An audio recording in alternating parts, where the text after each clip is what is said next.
party's over.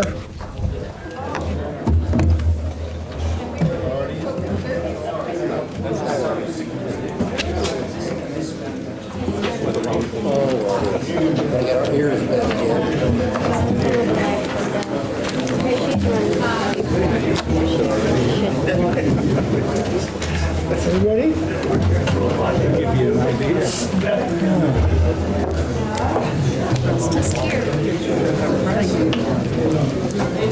Our camera person seems to have disappeared.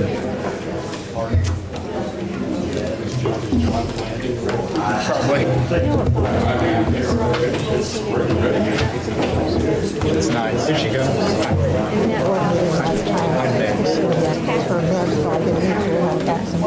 You ready? Okay, let's call this meeting to order for the Champaign County Board. It's the Committee of the Whole for Finance, Justice, and Highway. Today is Tuesday, March 13th, 2012. The time is 6:05. Please turn off your cell phones or put them on silent. Roll call, please. Esri. Here. Holderfield. Here. James. Here. Jay. Here. Kibler. Here. I'll put my Kurtz. lower. Up left. Kurtz. Here. Langenheim. Here. Maxwell. Here. McGinty. Michaels. Here. Mitchell. Here. Mosier. O'Connor. Here. Petrie. Here. Quisenberry. Here. Richards. Richards. Here. Rosales. Here. Schrader. Alex. Here. Ammons. Here. Anderson. Here. Here.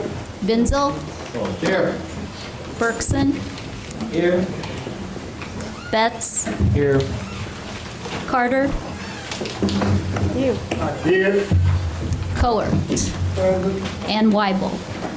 Here, we have a quorum. Seek approval of the minutes for the February 14th meeting, Committee of the Whole meeting. So moved. Moved by Mr. Rosales, second by Mr. Kibler. Discussion on the minutes. Seeing none, all in favor? Aye. All opposed? Motion carries. Okay, public participation. Again, the rules are we have a total of 1 hour. Sorry? Oh, I'm sorry. Seek approval of the agenda and the addenda. So moved. Moved by Mr. James, second by Mr. Kurtz. We're going to remove item 8A. The sheriff was not able to get a report ready for tonight. In addition, Mr. Blue asked that we move highway to the front of the agenda and start out with the roundabout presentation by Hanson Engineering, just to get that out of the way. Does anybody have anything against that? That means, Lorraine, you'll be up first. I'm sure you don't mind. Okay, all right. Further discussion? All in favor? Aye. All opposed? Motion carries. Okay, now on to public participation. Again, we have 1 hour. You're each allowed a maximum of 5 minutes each. And you cannot interact with the board, that is, you cannot ask them questions. First up is Mr. John Sullivan.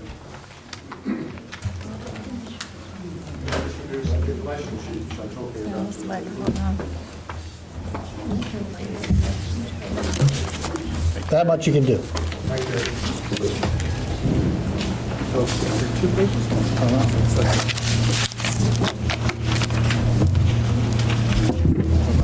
Good evening. My name is John Sullivan. I'm the Executive Director of the Centre for Women in Transition in Champaign and Urbana.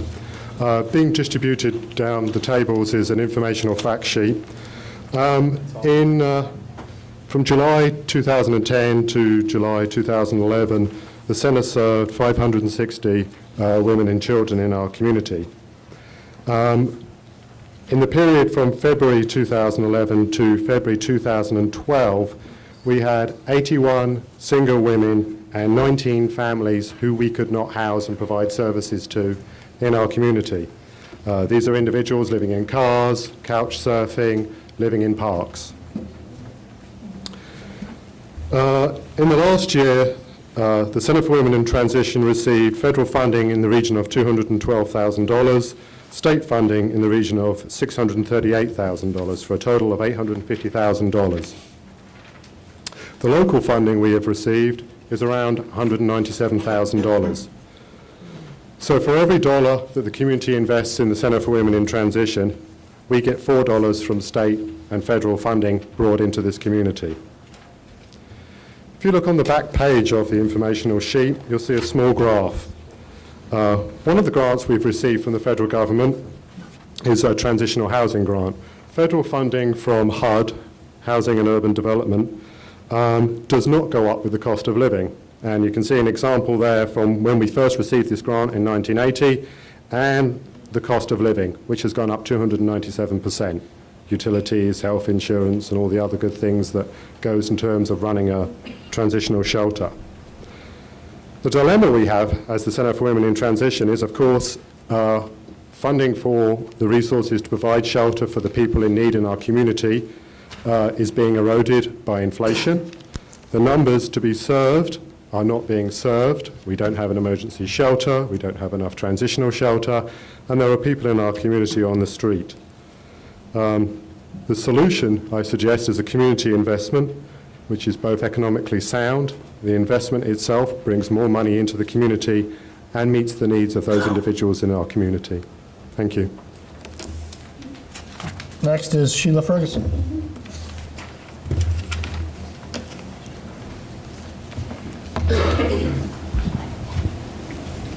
Hi, I'm Sheila Ferguson. I'm the Chief Executive Officer for Community Elements Behavioral Health Agency in Champaign County. Tonight I'm talking specifically about two programs that we operate, one Time Center and the other the Runaway and Homeless Youth or Roundhouse programs. And as John pointed out, and you may be aware, there are continued proposals by the state to cut funds to shelters and programs that offer transitional housing for those in need in our community. Specifically, and currently, the proposed governor's budget offers us a cut of 52% in this coming fiscal year, and that is really from the Department of Human Services Transitional Housing Program. And so, as John pointed out, we see our operating costs increase and the cuts coming pretty fast and furious these last few years. Last year, the Time Center provided more than 69,000 meals and over 18,000 nights of care to people in Champaign County. Roundhouse, which is the homeless and runaway youth program, served over 300 unduplicated youth and young adults who had issues related to barriers on housing, meals, transitional housing, linkage referral, or needed supports that are relied upon by a lot of our emergency and first responders in the community. So Community Elements and the Center for Women in Transition are working together to find alternative funding for those in need. One way we believe to increase the available resources for community-based services is to respectfully request county board members to place a referendum on the November ballot. Specifically, we'd like to have the voters decide if they'd like to support a restoration of the mental health board tax levy back to the original levy of 15 cents per 100 in assessed valuations, for example.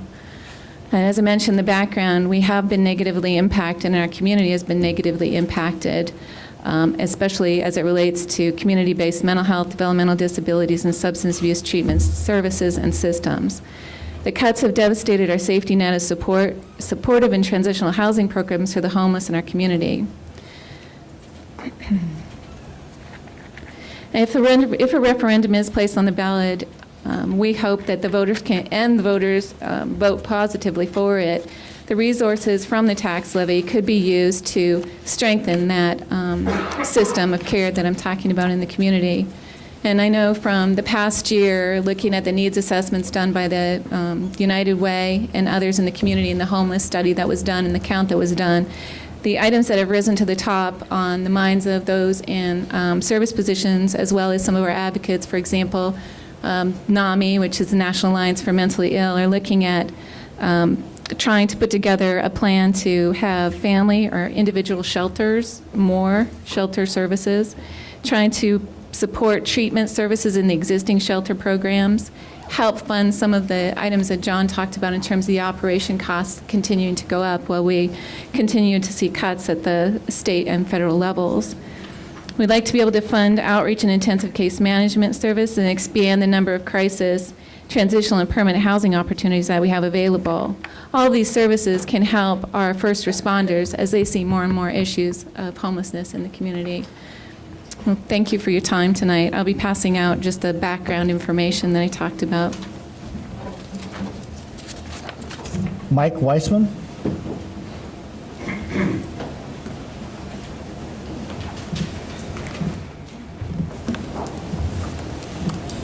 Hi, everybody. I wanted to talk a little bit about the jail issue. I think everybody can see that it makes logical sense to figure out what the jail census is going to be before deciding how much construction is needed.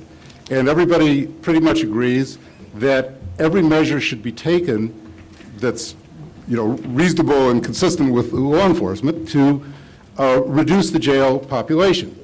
And what I want to point out is that there's some rather simple, legal, available measures that could be taken very, very rapidly.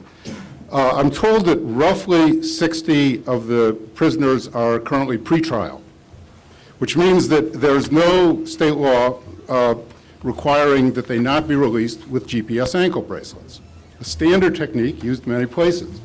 So I'm suggesting that the board should simply buy the ankle bracelets, buy the monitoring system. We're talking about small amounts of money, and encourage the local judiciary to make use of them. I'm told that there's about 50 post-trial prisoners who people would like to release with ankle bracelets, but can't because of some court decision.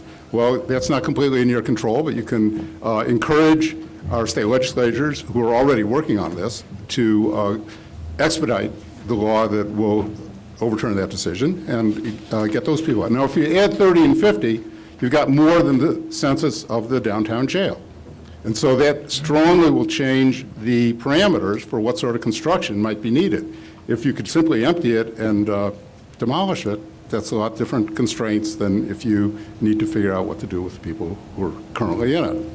So another step that ought to be taken is to, again, slightly out of your control, but you can encourage the local prosecutors to try to bring the charging levels more in line with those of other similar counties, reducing the number of prisoners who the judges will feel shouldn't be offered bail, and in some cases reducing the sentences to more in line with what neighboring counties have. When these measures are taken, it'll take months to maybe a year to see how they're going. Then it'll be possible to have a much better idea of exactly what sort of construction is really needed. Thanks. Mr. Aaron Ammons.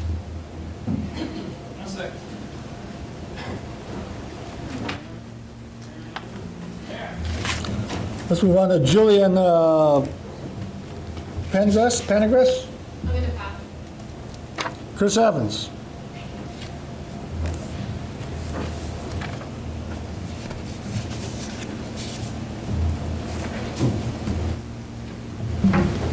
Chris Evans, resident of Champaign, District 8. Thanks again for public participation. Speaking on behalf of the voters again, who in 1998 voted for a quarter-cent sales tax that generates about $4 million a year on annual sales transactions of about $1.6 billion a year in this county.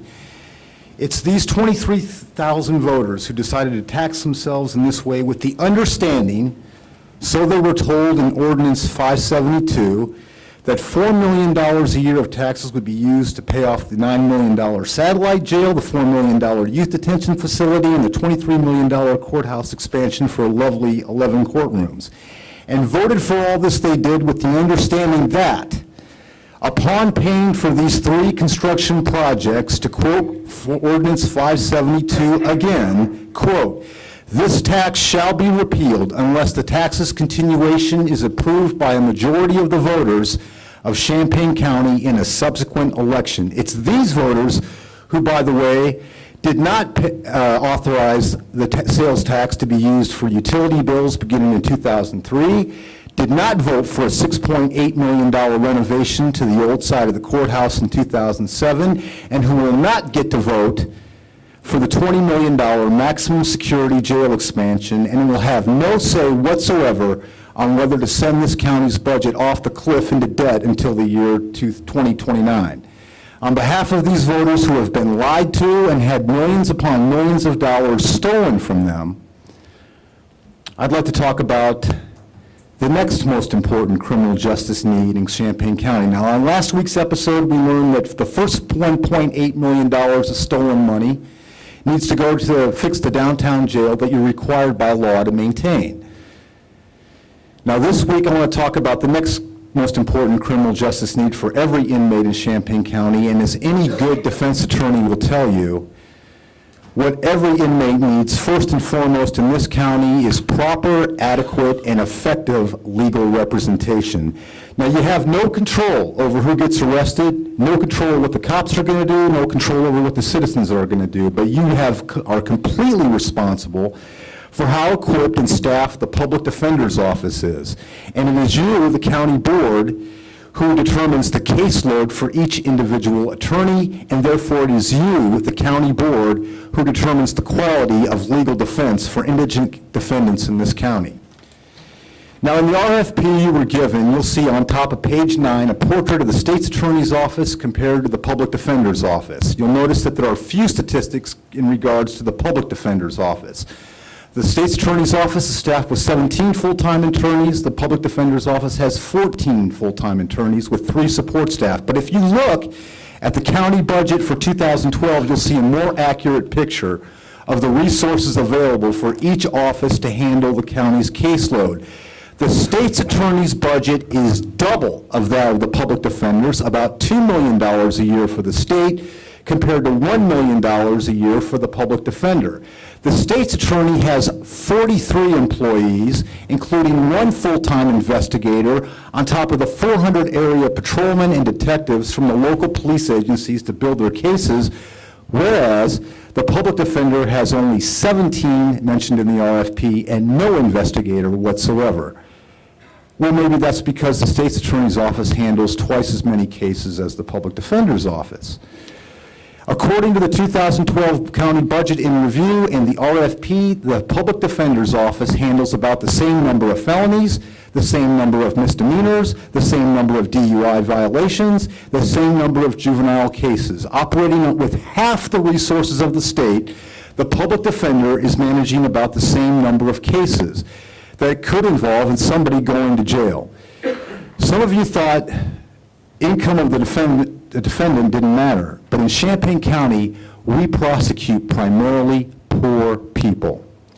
The end result is that the attorneys in the public defender's office handle 400 to 450 cases a year.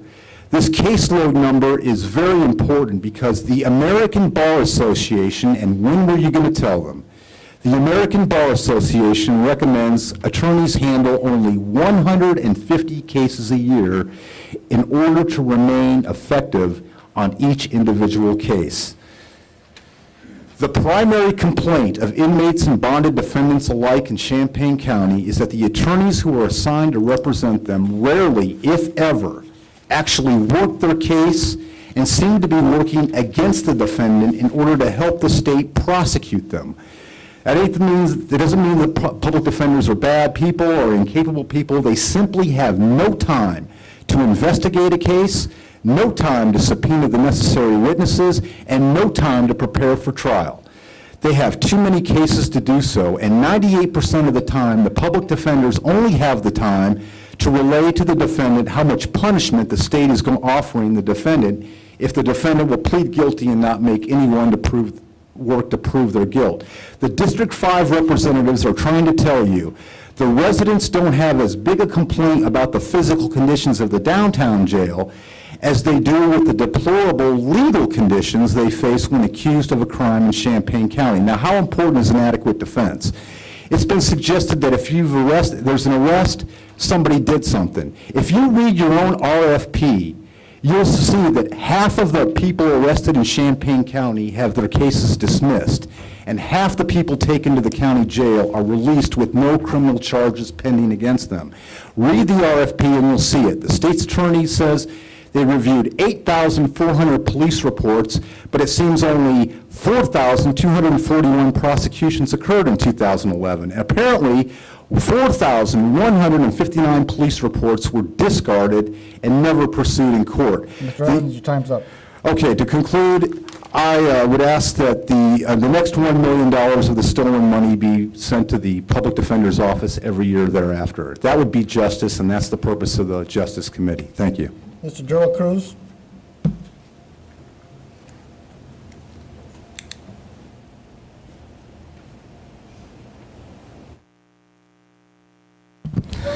Hello, Darrell Cruz, 2007 South George Huff in Urbana.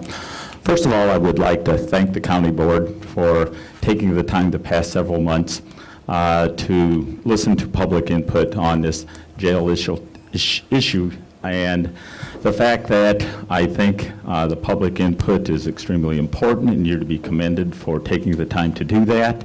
As a result, also, when you look at the jail space improvement planning team in the RFP, I think you can see the benefits of the revisions that were made to the RFP, the fact that the county board recognizes the need for inclusion of minority representation, and that this process be done right and we get it right now and not after we get into the process.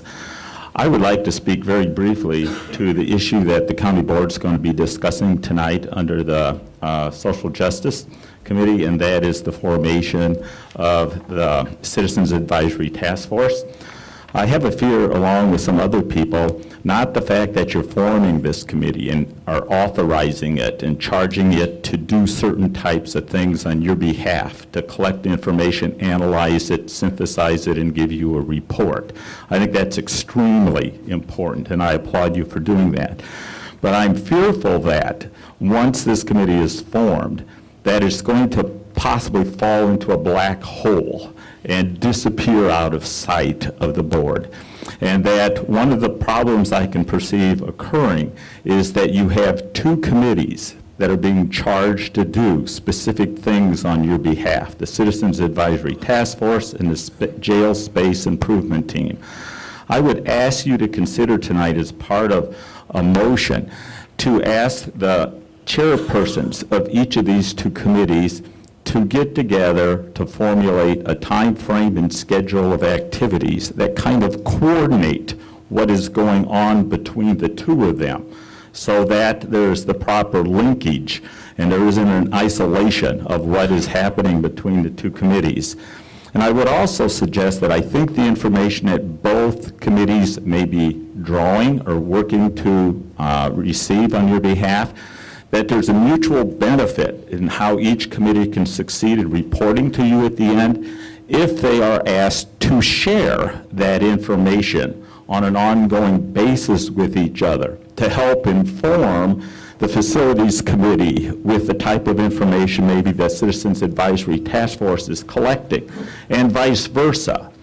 And so my suggestion to you tonight is not that you're forming these two committees, but make sure that the communication, the linkages, the coordination, the information sharing results in the ultimate reports and outcomes that you would like to have as a county board, so that you can get it right in the end, as I think some people have said. So I would encourage you to consider that and act upon that. Thank you.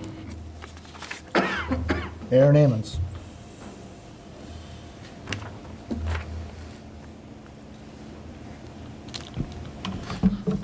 Good evening, everybody.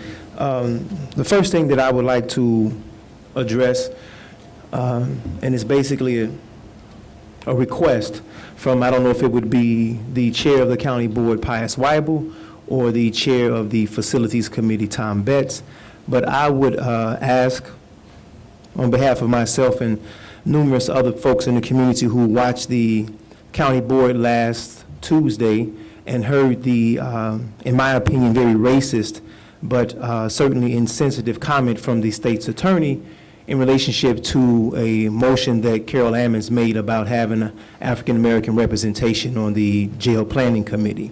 the comment from the state's attorney that a, quote, token person of color does not need to be on this committee, I believe is unacceptable from someone who holds the office that she holds, and I think that it is right, just, and needed for the county chair or for Mr. Betts to remove her from this committee immediately. That is the request from myself and various other folks in the community as we continue to move forward with our vote of no confidence in Ms. Reitz because of these racist statements and some of her practices that have led to overcharging in the county jail. We were also encouraging folks to not vote for Ms. Reitz, to leave her oval blank when they go to the polls. And so this is indicative and a reflection of how strong we feel about these comments that she has made, and we hope that you will do the right thing and remove her from this committee. One of the other things that I think is being missed, and this is also in relationship to this county jail issue, is that there's a lot of discussion about what may be coming in 2015, but it seems as though the immediate conditions in the jail are being ignored. And I don't understand why there's not more conversation about the immediate needs of the jail and the downtown jail right now because of the people who are there, the women who are there, and who are, as Ms. Berkson often says, that they are, this is an inhumane condition and they are not being treated fairly and treated justly. So I'd like to see some immediate attention to the conditions there. And I think the facilities director said at one point that it was like $1.5 or maybe $2 million worth of work that needed to be done to address the concerns immediately there. So I'd like to see that take place. And one thing I wanted to use to connect some of this information that Mr. Evans shared, there was a report. It's called Racial Divide, Minority Students Face More Discipline. And this was something that was put out recently, and it came from the U.S. Department of Education in the Office of Civil Rights. And one of the statements is that the African-American students are 3.5 times more likely to be suspended or expelled than their white peers. The key point here that I think connects to the county board in this issue of the jail, it says that 70% of students arrested or referred to law enforcement for disciplinary infractions are Black or Latino. Other researchers have found that students who are repeatedly punished by being barred from campus are far more likely to drop out. Well, we also know if these students drop out of school, the next stage for them is county jail and then the penitentiary. So I would like to just sort of float to the county board. I do not have a proposal in writing, but maybe Mr. Parsons could help me out with this at some point. I didn't mean to put you on blast like that, bro. How you doing? But a partnership that is, maybe there is one already, but a partnership between the county board and the Unit 4 schools, that maybe some of this quarter-cent money that's going to be used to house these youth who are being expelled from school could be used for a preventative program in the school, so there will be a connection between the county board and the Unit 4 school district to fund some more programs to prevent them from actually dropping out of school. I think that would be something that would be very helpful and right, just, and needed. So thank you for your time. I appreciate you listening. Sarah Lazar.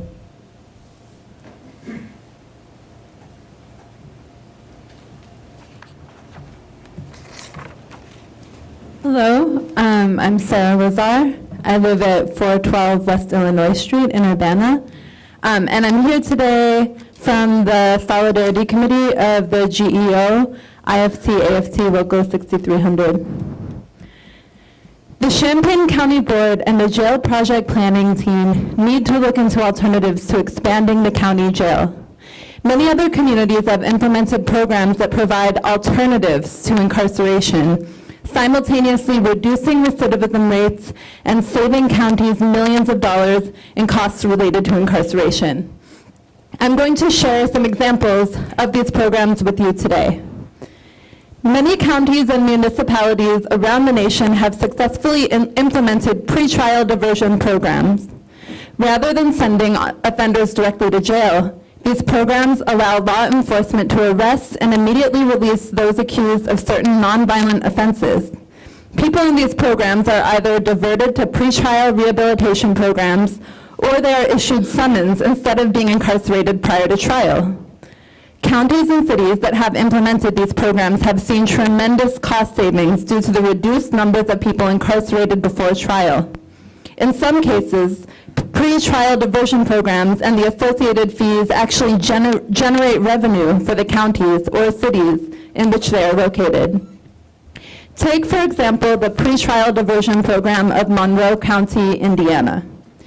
People arrested for the first time for certain nonviolent offenses like public intoxication, marijuana possession, and misdemeanor motor vehicle violations complete substance abuse education and treatment programs, therapy, or community service programs instead of being incarcerated. After successfully completing the diversion program, the charge is removed from the defendant's record. The cost for this program is borne by the alleged offender. In Monroe County, the cost is approximately $400 per offense. Those who cannot pay the fee are still eligible for the program. Their fees are automatically waived. Monroe County is similar demographically to Champaign County. Indiana University in Bloomington is located there. The prosecutor's office of Monroe County says that the pretrial diversion program generates so much revenue that it pays for itself and subsidizes the other aspects of the county's budget. Municipal laws were changed in New Orleans to encourage police to write a summons for court dates and nonviolent misdemeanors instead of making arrests. Drug arrests processed more quickly, leading to less time in jail. Law enforcement developed a risk-based assessment instead of relying solely on bonds. Low-risk individuals are released on their own recognizance. These measures have reduced the number of beds in their county jail from 3,500 to 1,400. Since 2007, the pretrial wait in jail for drug offenses has dropped from 64 days to 10.5 days. These are low-cost legal and administrative measures that reduce the amount of people who are stuck in the jail system. Proper development and support for county drug courts or substance abuse treatment facilities are other examples of successful alternatives to incarceration that drastically reduce recidivism, save the county money, and help offenders become contributing members of society. Proper development and support for county drug courts or the in-jail substance abuse treatment programs in Polk County, Florida, called JASA, exemplify the kind of success the county can have using alternative substance abuse treatment as part of their criminal justice system. The JASA program helps its participants understand addiction, improve their self-concept, and develop positive skills in communication and anger management. Currently, 81% of JASA graduates have not been re-jailed. Not only has the JASA program benefited those who have participated, it also benefits the county taxpayers by being cost-effective, freeing space in the county jails, and eliminating the need for expansion of jail facilities. The Polk County Sheriff's Department reported that the economic benefit of inmates successfully completing drug treatments is $68,000 per inmate in reduced crime, arrests, prosecution, incarceration, and healthcare costs. Independent auditors have estimated that taxpayers save $1 million for every 50 graduates of the JASA program. They have also asserted that the elimination of such a program would cost 1,600% more to taxpayers than to maintain the program. These figures reflect the great benefit that these kinds of programs offer a community and reflect a direction the Champaign County community should consider. In addition to substance abuse treatment programs, many counties have found success with drug courts. While Champaign County has a drug court, it has faltered through lack of support. There are a variety of examples of successful drug courts across the nation. One such example is the Northern Hills Drug Court, which serves offenders in 4 counties in South Dakota. Through Northern Hills, a judge must agree to sentence someone to drug court, and the county state's attorney's office must approve all applicants for the program. Accepted offenders participate in mandatory weekly drug court meetings. This program has obvious financial benefits for the participating counties. In the 2010 financial calendar year, these counties saved $305,000 in avoided correctional costs, $71,000 in avoided foster care costs, and over $188,000 in earned income and wages by participants. In addition, participants completed 840 hours of community service, paid nearly $11,000 towards treatment costs, and over $4,000 in child support payments. Sarah, your time's up. Okay, I'm going to ask someone else to come up and read the rest of this statement. Bill Ziegler, please.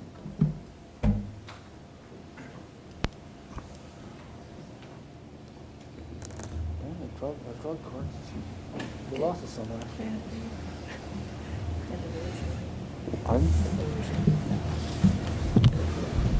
Good evening. My name is Bill Ziegler, and I live at 4704 North Willow Road, Urbana. My comments will be directed to the proposed roundabout at the intersection of Lincoln Avenue and Olympian Road. I'm a farmer, and I farm land on both the east and west sides of Lincoln Avenue in the area of Olympian Drive. I wish to comment on the proposed roundabout. This intersection is located in open rural farmland. We do the farming for the Squire Farm, and we need to be able to access their land. The Olympian Drive cuts the farm in two. The only way to get the farm equipment from the field on the north side of Olympian Drive to the south side of the Olympian Drive is to come out onto Lincoln Avenue, pass through the intersection, and then into the south portion of the farm. If there is a roundabout there on Lincoln Avenue, it will make it impossible to accomplish this. Our bean header is 25 foot wide, our planter is 30 foot wide. A neighbor of mine who travels that road and moves his machinery on Lincoln Avenue, his corn head is 30 foot wide, his bean head is 40 foot wide. The planned lanes for the roundabout are 18 foot and 16 foot on this roundabout, and there are some directional poles that will take some of the lane access.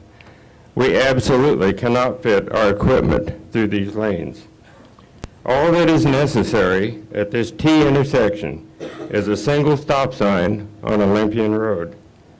The road to the north is not usable for commercial traffic because it's just a oil and chip township road. And it also is posted by the road commissioner, no through truck traffic. East of the Olympian Road dead ends. The road on the north, as I said, is not usable for commercial traffic. A roundabout at this intersection is totally unnecessary and a waste of taxpayer dollars. Thank you. Mr. William Cope. William Cope, 4018 North Lincoln Avenue, and someone's going to hand out. I've done a little information sheet so I don't waste too much of your time tonight dealing with this issue of the roundabout, which I want to speak about. So I come from a country where there are a lot of roundabouts, so I'm not speaking against roundabouts. Every intersection's a nuisance, whether it's a traffic light or whether it's a roundabout. But the real problem is that this particular roundabout is a folly. It's expensive, it's a waste of land, and it's in an area where it's not needed. Where roundabouts are typically needed are places where there's a lot of traffic and there's a number of intersections. So what I'm going to do is I'm going to go around this roundabout now and take you through the different sides of this intersection. So this roundabout will have 4 exits. Well, the first one is for a road that now you people are projecting won't be created until 2035. So the current projection from Hanson Engineering, the construction of Project B to Route 45 is 2035. So that's reduced the number of roads coming in and out of this to 3. The next thing is the road to the north is Lincoln Avenue, which is, as the previous speaker said, is a narrow tar and chip road. So we don't want to be diverting any extra traffic onto that road. Coming back the other way is what's called Project X. Now, Project X is going to happen in the current plans 2 years after Project A, which is the Olympian Drive Bridge, $10, $15 million to go a few hundred yards, and it'll just simply terminate on Lincoln Avenue. Again, a tar and chip road with some very sharp bends from which trucks are banned. So in other words, heading south for 2 years at least, and maybe there's enough trouble with this whole thing. You've got to find $2.2 million of local government money to build Project X, don't forget. So it may never happen, but at least for 2 years, there's only one thing you can do at this roundabout. You can come over the $10, $20 million bridge, you can go around the roundabout and go back again, because you can't go onto any of the other roads. So if we're lucky, there'll be 2 roads at this intersection. If we're unlucky, and certainly for 2 years, it's just a roundabout where you turn around and go back. So this is a classic sort of roundabout to nowhere. It's expensive, and if there were a lot of them around the town, it might be a nice idea. And it strikes me as being another one of these, I won't mention anybody's names in particular, but you know who I'm talking about, another folly initiated by the people in the Urbana City Council. But what I want to also mention is already this plan for a few hundred yards going from the end of the existing Olympian Drive and ending nowhere on this Tar and Chip Road, Lincoln Avenue, is going to take 51 acres of farming land. The right-of-way is going to be 4 lanes wide, and you're building a 2-lane roundabout. Now what happens when it's expanded to 4 lanes? Are we going to dig it up and turn it into a 4-lane roundabout? So you're going to take land, 51 acres of land, borrow pits, all sorts of stuff, and then take that across to a 2-lane roundabout, of which there are only 2 exits anyhow. The Farm Bureau apparently today, long conversations with them, they're opposed because to the 51 acres we're adding even more farmland that's going to be taken away for this roundabout, and presumably we won't be growing corn in the middle of the roundabout. It'll be taking corn on the edge of the roundabout. But also one issue is even this funny L-shape event. What I want to do is I want to direct you in this little handout of mine to page 3, if I could do that. And there's a little drawing there which shows you the nature of this route. So it's the yellow route. So Project X is the curly bit down the bottom, and then that becomes Project A, which heads left. But look, honestly, what's going to happen is this traffic system is going to, if you're heading north onto 57, you can see that it takes, to reach the Market Street exit, it's going to take 6.5 miles. And who on earth is going to take a 6.5 mile route when your GPS tells you if you go straight ahead and up and along Fort Harris Road, it's going to take 4.2 miles. So this is a system which is going to inevitably direct traffic onto a Tar and Chip Road through the roundabout, and no one's ever going to use this very expensive bridge and the roundabout in the middle of it. So that's a real problem. The second thing that I want to mention is Fort Harris Road at the moment has a count of 950 cars a day. And that's because it joins up with Route 45. This is not going to join up with Route 45 until 2035. So any of those cars taking Fort Harris Road, are they going to head south and head across this fancy bridge and roundabout? Not likely. So there's going to be very, very little traffic there in the near future, and certainly a lot less than the 950 that crosses Fort Harris Road. Bradley Avenue, with no bridge, 11,700 cars and multiple fatalities, right? And here we are building this bridge and roundabout and this whole fancy infrastructure when those 950 cars are not even going to travel on this road because it doesn't make sense. You can see the map. No one's going to use it. So not only we have a bridge to nowhere, we're now going to have a roundabout to nowhere as well.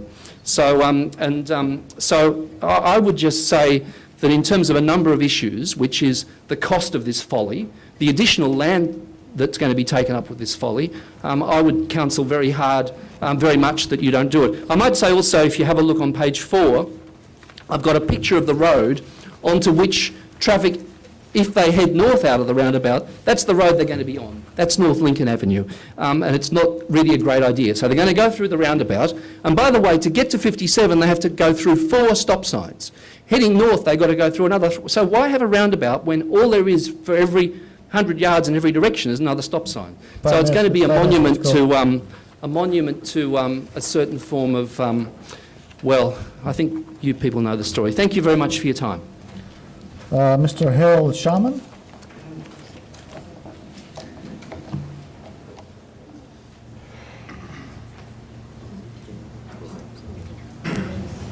Hello, my name is Harold Charlo. I live at 3610 North Lincoln Avenue.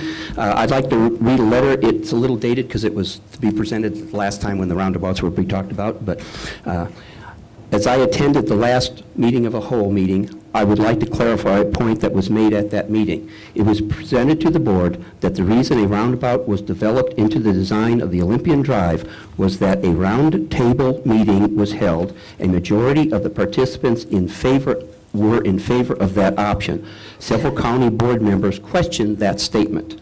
The information I am presenting can be found on the internet by doing the following process. If you look under Olympian Drive project, you click on the roundtable meeting summary, and then you click on the Olympian Drive roundtable design options comments. You will find 75 statements there about the roundabout. 15 of those statements were made by Laura Huth, what at that point was representing us. Her comment is, if roundabouts can really be considered for this project, then we can certainly find all sorts of other innovative ideas and alternatives for this project, or modified ones. This statement should not be viewed as an endorsement of roundabouts, and I did not include those 15 comments in my statement. So that leaves 60 left. If you count those up, you will find there were 21 yeses, 30 noes, and 9 no comments. So I think that debuffs that idea. I have several questions of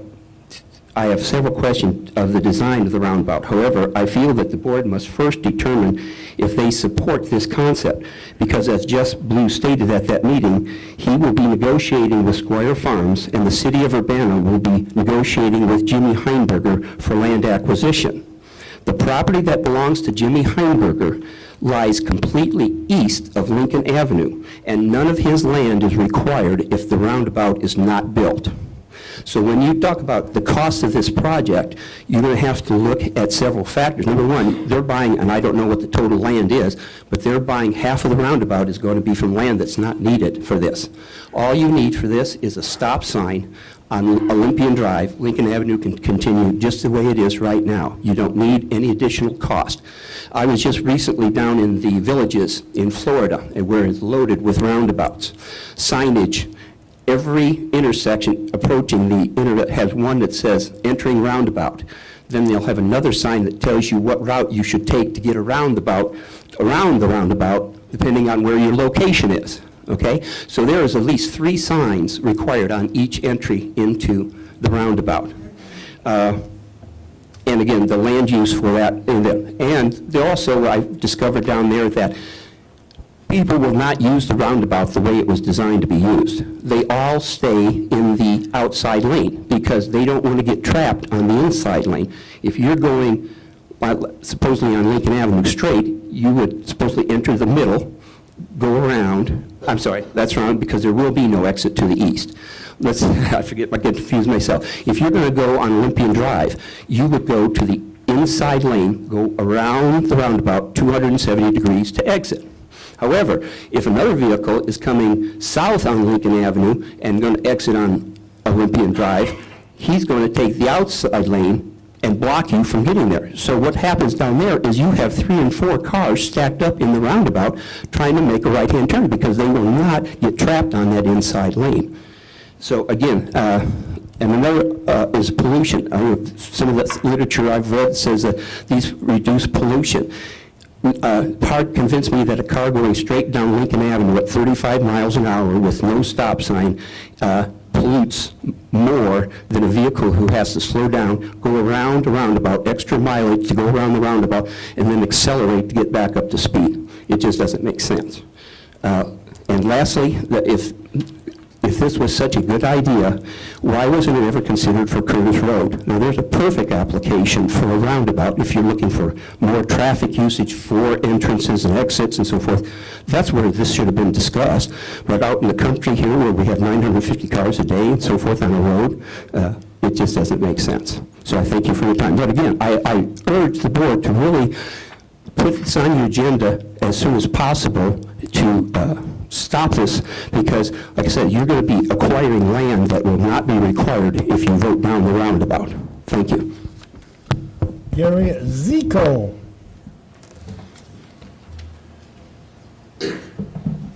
Yeah, hi, good evening. My name is Gary Zico from 506 West Vermont in Urbana, and I had some things to think about, consider for the roundabout too. Why would anybody put a roundabout at Olympian and Lincoln? There are no roundabouts in Champaign County except for a few in some subdivisions out of the way. Many people driving through that intersection will have never seen a roundabout. National research has shown that residents overwhelmingly oppose the first roundabout that is built in the community. It's going to be large trucks and farm machinery there. So why would you ever consider putting a roundabout there? Well, maybe because, in general, for roundabouts, federally funded research has shown that they can reduce injuries and fatalities by 80 to 90% over signalized intersections. So that's maybe one reason. FHWA has issued a memorandum to transportation agencies recommending consideration of roundabouts because they are a proven traffic safety countermeasure. We have 3,000 modern roundabouts in the U.S. There has not been a single pedestrian or bicyclist fatality reported at any of these roundabouts. Carmel, Indiana has 70 modern roundabouts. A recent poll done there showed that 90% of the residents support them. That's pretty amazing, 90%. You couldn't get 90% people saying that the earth is round, I don't think. Closer to home, a recent report by QATS indicated some unsatisfactory results for traffic crashes and air pollution because of increases in both of these when last measured. Also reported that many intersections in Urbana now are at unsatisfactory levels of service during the peak hours. Roundabouts are the only traffic engineering facility that can reduce serious and fatal crashes, reduce fuel use and air pollution, reduce delay, which is needed in our area here. And because of the reduced crashes, reduced delay, reduced fuel use, there's no need to operate and maintain signals. If a roundabout is used instead of signals, it's going to save considerable money in the long term.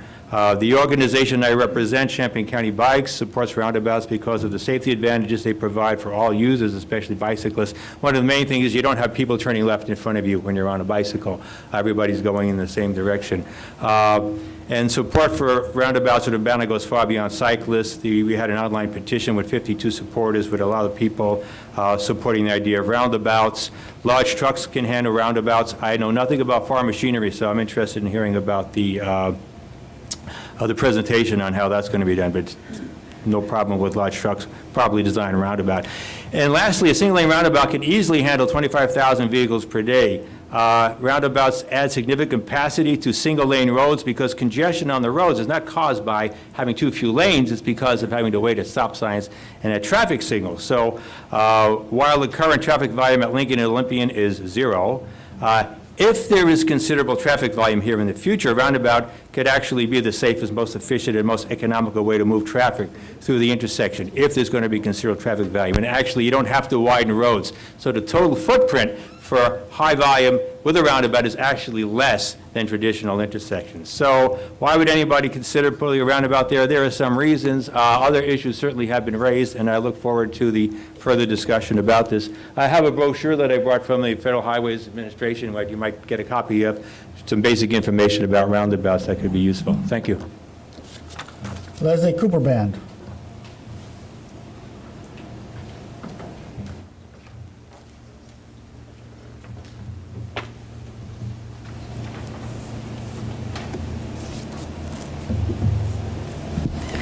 Good evening, and thank you for this opportunity to speak. My name is Leslie Cooper Band. I, with my husband, Wes Jarrell, own and operate Prairie Fruits Farm and Creamery at 4410 North Lincoln Avenue. Prairie Fruits Farm is located about 200 yards north of the proposed roundabout on Lincoln Avenue. We employ over 10 staff, more than half of them full-time. We have hundreds of people coming out to our farm every year to visit the farm, starting next weekend, in fact. My husband and I are familiar with roundabouts, both urban and rural. In the case of my husband, there are 2 rural roundabouts near his parents' farm in Oregon. They both have 4 significant arteries feeding into them and have been successful in that respect. I grew up in Boston, a city full of roundabouts and extremely congested ancient city streets. There they serve the function of keeping traffic flowing in an orderly manner, thus relieving congestion. So roundabouts work best when there's a need to manage large volumes of traffic coming through multiple directions. So we are not inherently against roundabouts. It's the proposed location of a roundabout at the intersection of Olympian Drive and Lincoln Avenue that we take issue with. And it makes no sense for these reasons. As my neighbor Bill Cope pointed out, that at most 2 arteries would feed into this location for the foreseeable future, assuming that the realignment of North Lincoln Avenue would be completed in the time proposed. The eastern extension of Olympian Drive to Highway 45 has no immediate plans for completion, and moving north on Lincoln Avenue is, as has been stated, a chip and tar road with limited traffic access. Spending large amounts of money on this large roundabout for only 2 directions of traffic is an enormous waste of resources.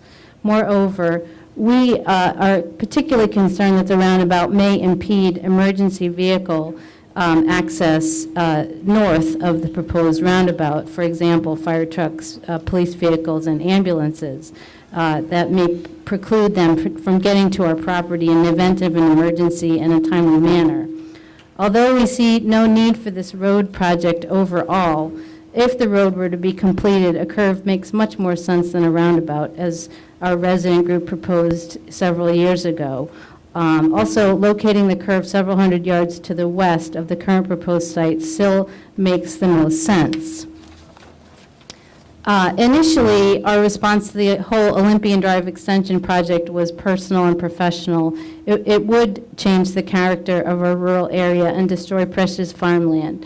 On further review, we realize that there are large tracts of industrial land already served with roads and utilities in northern Champaign, suitable for the same kind of development as proposed on North Lincoln by the city of Urbana. Until the land west of the railroad tracks is developed, an expensive railroad bridge extending a rural road with almost no traffic makes no sense. All of these concerns beg the question, if Urbana and Champaign acted as one municipality instead of 2, would this road extension even be discussed? The pointless and expensive economic competition between these 2 cities creates massive inefficiencies and misallocation of resources. We feel that the entire Olympian project, including the roundabout, exemplifies these problems and should be tabled indefinitely. Thank you. Martell Miller.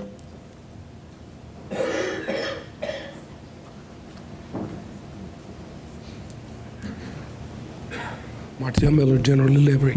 I'm going to speak on the comment that Jury Reitz said last week about token minorities. I feel that she should remove herself from anything to do with the county board by being on any kind of committee, especially doing anything dealing with people of minorities.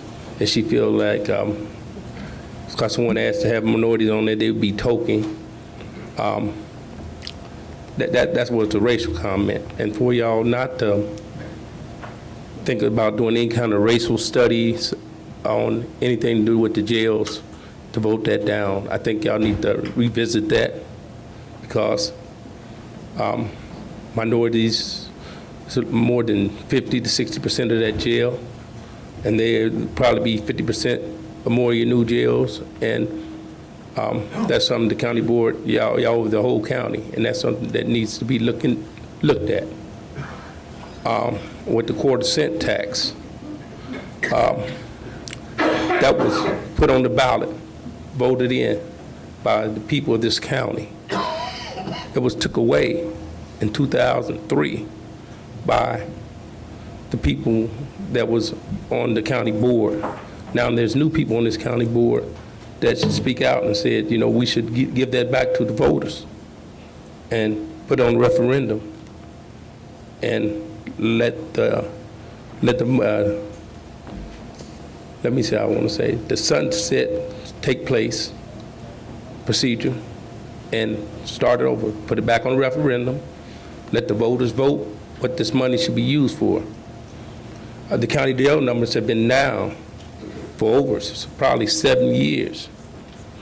Let the sheriff tell y'all what he really wants this jail for, because it's something going through the United States with these illegal immigrants, that they're going to have them be accepted in this country, and they're going to have to pay their way, and they're going to use a way where they're going to charge them.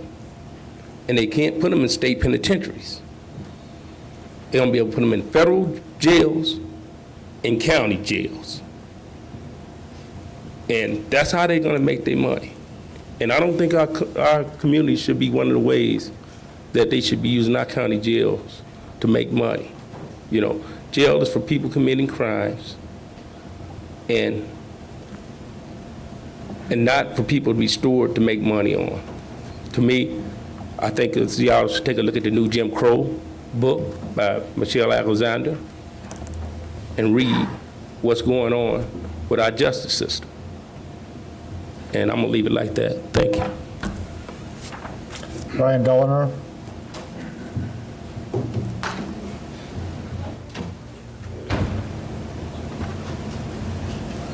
Good evening. My name is Brian Dolan. I live at 303 West Locust in Urbana, and I'm happy to congratulate the county board and the Justice Committee for following through with this proposed committee that's being chosen and announced tonight.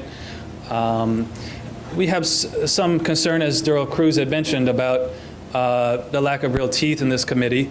I think, one, it's good that we do have a more broad approach to the criminal justice problems. I'm very aware of the jury committee that's been doing work here via the Champaign County Board. But there's an obvious need, as you heard from several commenters, for a broadening of the debate around the criminal justice system in Champaign County. Hopefully this committee will do it, and hopefully you can also invest them with some teeth, some binding capacity to the jail committee being formed through justice, or rather through facilities, and hopefully there's some dialogue, some back and forth between them. As I understand, members of the jail project planning team, before it was officially announced, these members have been meeting behind closed doors with no minutes being kept, everything being kept off record. That's a slight to the public, and the public deserves to know where this $20 million is going to be spent.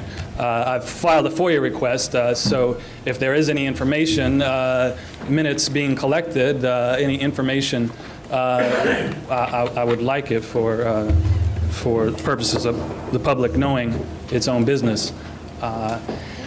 Also concerned that the committee being formed tonight does not have any kind of access to finances. Hopefully there will be some opportunity that if there's a need of an expert, somebody to come from outside to assess the jail population, the concerns at the Champaign County Courthouse, that there will be some access to funds, that some expertise can be brought in. I know that very well the problems in the city of Champaign in trying to get some outside expert for $85,000 to explain a choking incident that happened in the back of a squad car over last summer. And I don't think it's necessarily a good idea to spend $85,000 on an expert when I'd rather see that money being spent on summer programming for youth. I'm not in favor of big price tag experts, but it shouldn't be too hard to find somebody in Chicago who's an expert in this field to come give some advice and some outside analysis to our very serious situation in Champaign County. Thank you. Okay, we've run out of time. We've had an hour. Thank you very much. Next up is communications from the board. Mr. Kurtz. Thank you, Mr. Chair. I have three announcements. Today I spent some time in Monticello at the Mahomet Valley Water Authority. After long discussion, I asked that they make a motion to accept the intergovernmental agreement and join us in the opposition to the PCB landfill in the Clinton landfill in Piatt County. They voted unanimously to join our coalition in opposition to that landfill. I want to thank the Mahomet Valley Water Authority for joining the coalition. Also, I have a letter here from Joseph Hooker, attorney Champaign City, who tells me that the Bloomington City Council has also voted to join our coalition against the PCB landfill. We've now expanded this jurisdiction to a number of new entities, which will lower the cost to us here in Champaign County. and we're hoping for many more jurisdictions to join us. Today, coming home from Monticello, I used Monticello Road, and while I was on Monticello Road, I called Mr. Jeff Blue and asked him how the upgrade of Monticello Road and our lowering of the speed limit at I-57 and Monticello Road had an effect on the accident rate that was quite prevalent prior to the upgrade. His comments were quite astounding in the fact that he has not heard of one single accident on Monticello Road since the upgrade of that road. So I think that obviously was a wonderful project that helped us to avoid serious accidents on Monticello Road. Thank you, Mr. Chair. Any other announcements? A couple announcements. First, I failed to mention that Mr. Mosier and Mr. McGinty could not make the meeting tonight. Also, there's storm spotter training. This is for county board members if you are interested. Storm spotter training at 6:30 on March 15th at the ILEAS building. So March 15th. Leave your own storm at home, please. So that's PM. Pardon? 6:30 p.m., yeah. Okay, any more announcements or communications? Okay, let's move on to highway. Ms. Coates.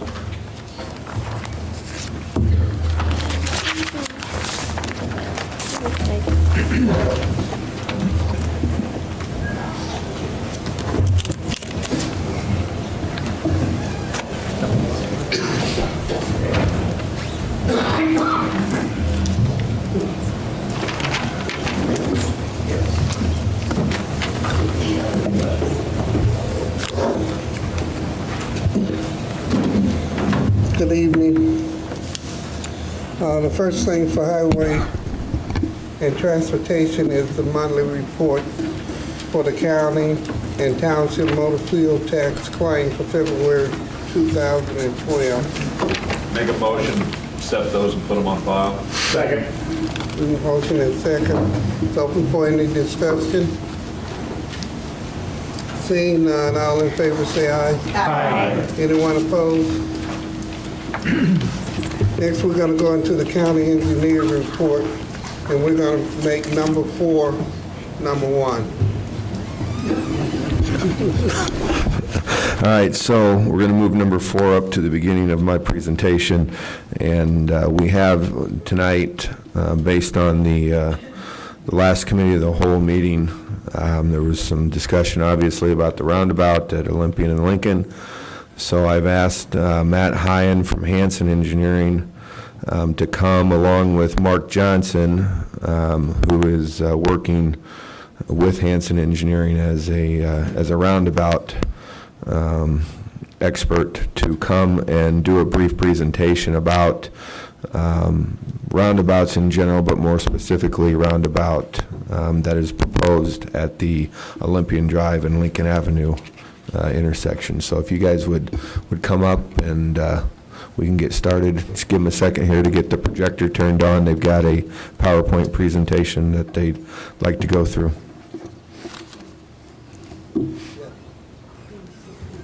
Yeah, I'll get it.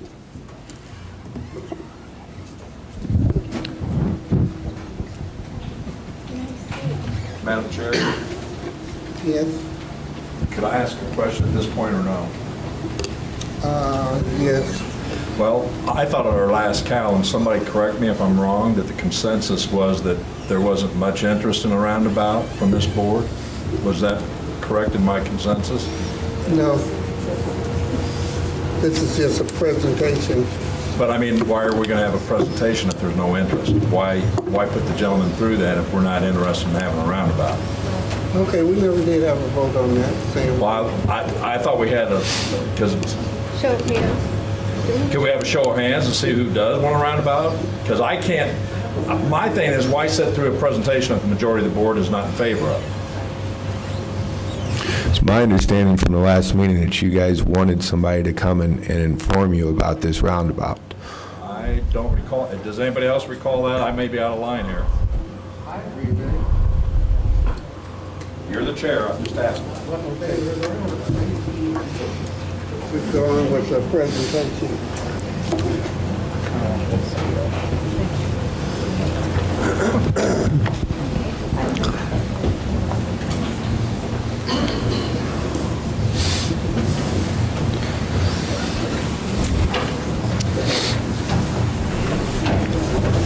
Good evening, my name is Mark Johnson with MTJ Engineering. As Jeff indicated, I'm a roundabout design engineer, traffic engineer. I've been involved with roundabouts for about 15 years, and along with general traffic and transportation engineering. I've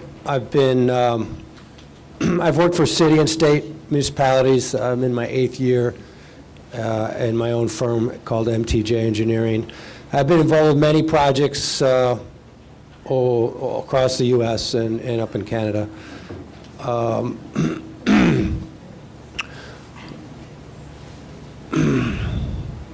It's a recent project that opened up showing a roundabout. You can see in the upper right-hand corner there.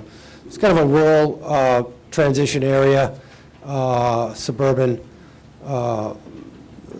community to Madison, bedroom community called Cottage Grove.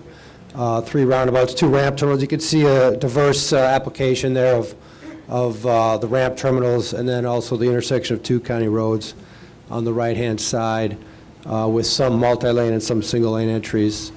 A few other projects I've been involved with, just showing different types of applications, county trunk highways and state trunk highways with semis, rural areas, areas with here's another project off of I-94 west of Milwaukee, the Conomowoc area. You can see the roundabout up on the north side there is part of a growing area, new growth expected out in that area. But the roundabout down in the far right-hand bottom corner is a single-lane roundabout, and then you have multi-roundabouts. So quite a diverse set of roundabouts there. And another application in a downtown setting in a Conomowoc, just a few locations. So, we're just going to go through, we've got about 15 minutes here, pretty brief, of, what are roundabouts, why use them. They reduce delay, they improve safety, that's been mentioned here tonight, both to address vehicular, pedestrian, bicycle modes of traffic. When you deal with intersections, you deal with access issues and truck and freight movements as well. You can have fuel savings with reduced delay with the operations of roundabouts and reduced travel time as well. So we'll look at some examples. Sometimes people mentioned earlier, Boston. This is not quite Boston. This is the l'Arc de Triomphe in Paris, France. This was built in ancient times, pre-automobile. It's not a what's called a modern roundabout. Traffic calming circles, not roundabouts either. They're circular, but trucks, large vehicles have a difficult time with those. These sometimes the smaller roundabouts in subdivisions appear to resemble modern roundabouts with their features, but they often can also be impediments to larger vehicles such as truck deliveries, et cetera, and can be problematic in that regard. So in the 30s to the 50s, we built the large traffic circle there. You can see the large circle. It's about 600 feet diameter, and that was replaced by the smaller 200-foot diameter roundabout in the middle of that larger circle. The smaller circle has can process more traffic more efficiently than that large, old, non-conforming traffic circle is what we call them presently. The old non-conforming traffic circle was the precursor to the modern interchange. It used a weaving type design at the entries and exits. But as the traffic flows increased and the suspension systems got better, those became problematic. The Brits didn't abandon roundabouts, they kept studying them. So that roundabout in the middle is based on about 30, 40 years of engineering science, primarily out of the UK. So there's circular intersections with very specific design criteria used to control traffic. Traffic control is a term used for stop signs and signals, which you all are probably familiar with. So based on 50 years of engineering science, much of it from the UK. Here's a video clip that shows, that was produced by the Wisconsin Department of Transportation to discuss farm equipment and large trucks in roundabouts. I'm not going to turn on the audio, but you can see the pink area in the central island that's being highlighted in yellow there. That's called the truck apron, and you can see the tire marks on the truck apron are there for a reason. It's designed for the large trucks and larger vehicles to be able to navigate through the roundabouts. This information is on the web. People can link onto this. They have some interviews from truck drivers talking about their experiences through these roundabouts. Same thing with maintenance issues, snow plowing. The snowplow driver here is, my experience with snowplow drivers is they're often a little concerned about, how they're going to plow it. Experience across the nation in the northern climates has been it's really quite efficient to remove the snow from the roundabout. Emergency response vehicles, often a concern, but they don't have any problems navigating the roundabouts. With the less congestion and delay, they come through. Their response times are quite good. There have been examples of poorly designed roundabouts that don't allow trucks to go through, and they give all roundabouts a bad name. So we use design software to simulate large trucks, freight, farm equipment, and to make sure that we design to accommodate those vehicles. This is a project southwestern Wisconsin, a town called Mount Horeb, State Trunk Highway. Just showing a couple of trucks going through that roundabout. It's the same roundabout where you just saw the simulation of the roundabouts, and that's the same kind of design criteria we apply at the project under discussion.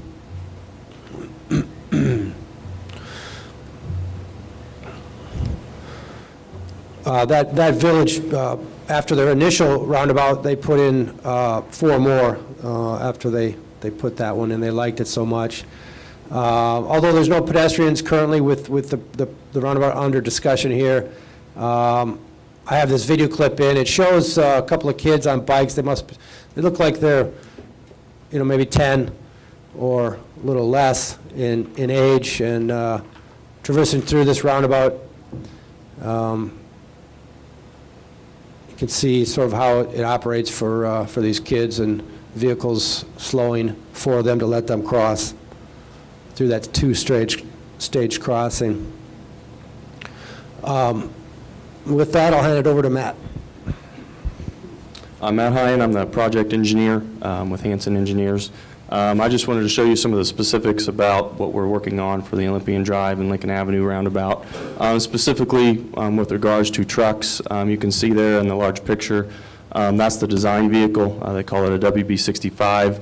It's about 73.5 feet long, 8.5 feet wide, and you can see here you've got the black lines. Those show kind of the geometry of the roundabout.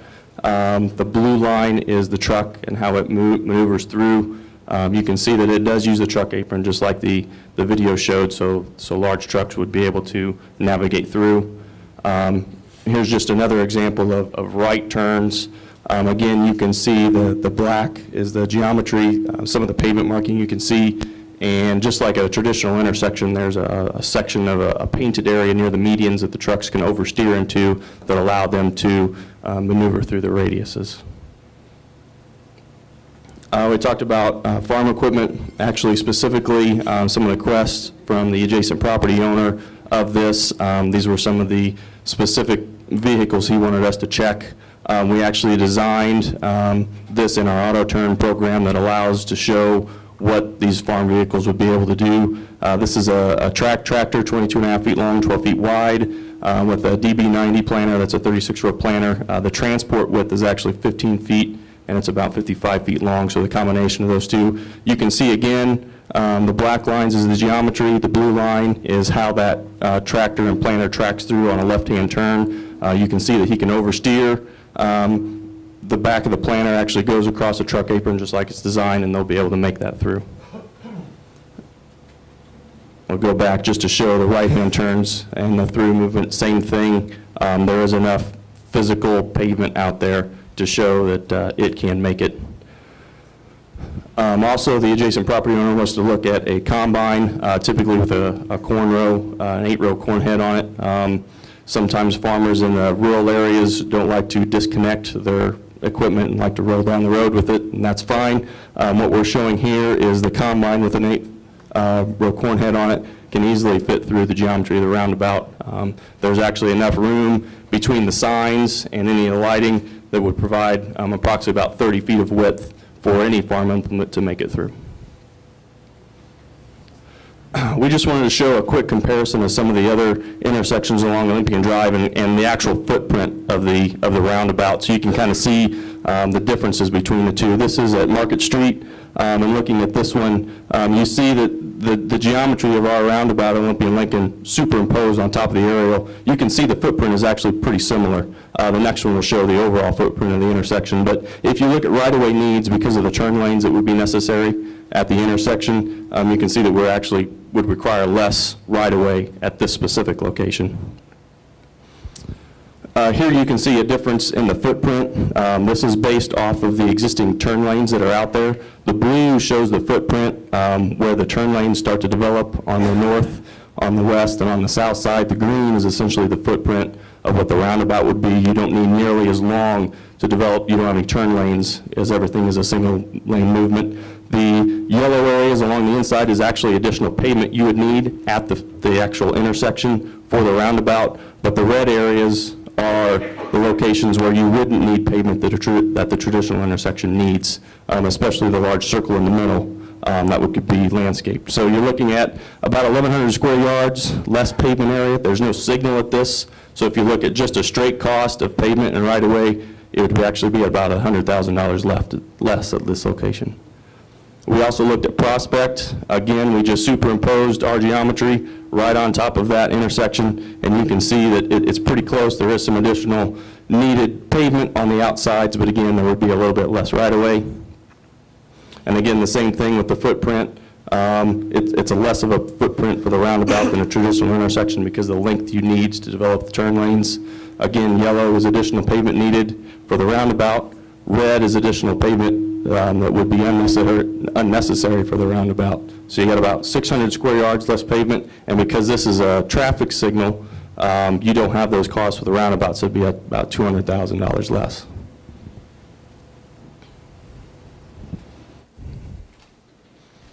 So with that, if you guys have any questions for Mark or myself. Okay, we're gonna go with. I have a question here, please. Stephanie Holdfield. You stated that it's $200,000 less because we're going to use less concrete. $200,000 less than what?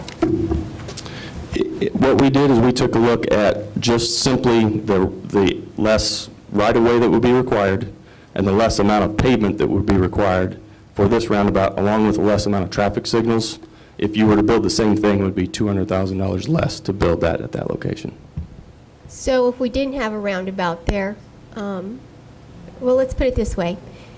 How much is a roundabout versus a regular four-way stop sign? What's the comparison dollar-wise?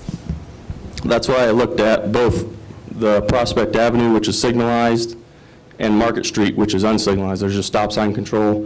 It'd be about $100,000 less. There's no traffic signal there. That's not my question. My question is total dollars for a roundabout versus total dollars for a four-way stop sign or intersection. I would have to get back to you on that. Okay, Ryan. How efficient would it be if you have a 73-foot truck turning at a regular stop sign crossroad? How efficient would it be to make that right-hand or left-hand turn on a vehicle that's about 73 feet, you know, 73 feet long? How efficient? Yeah.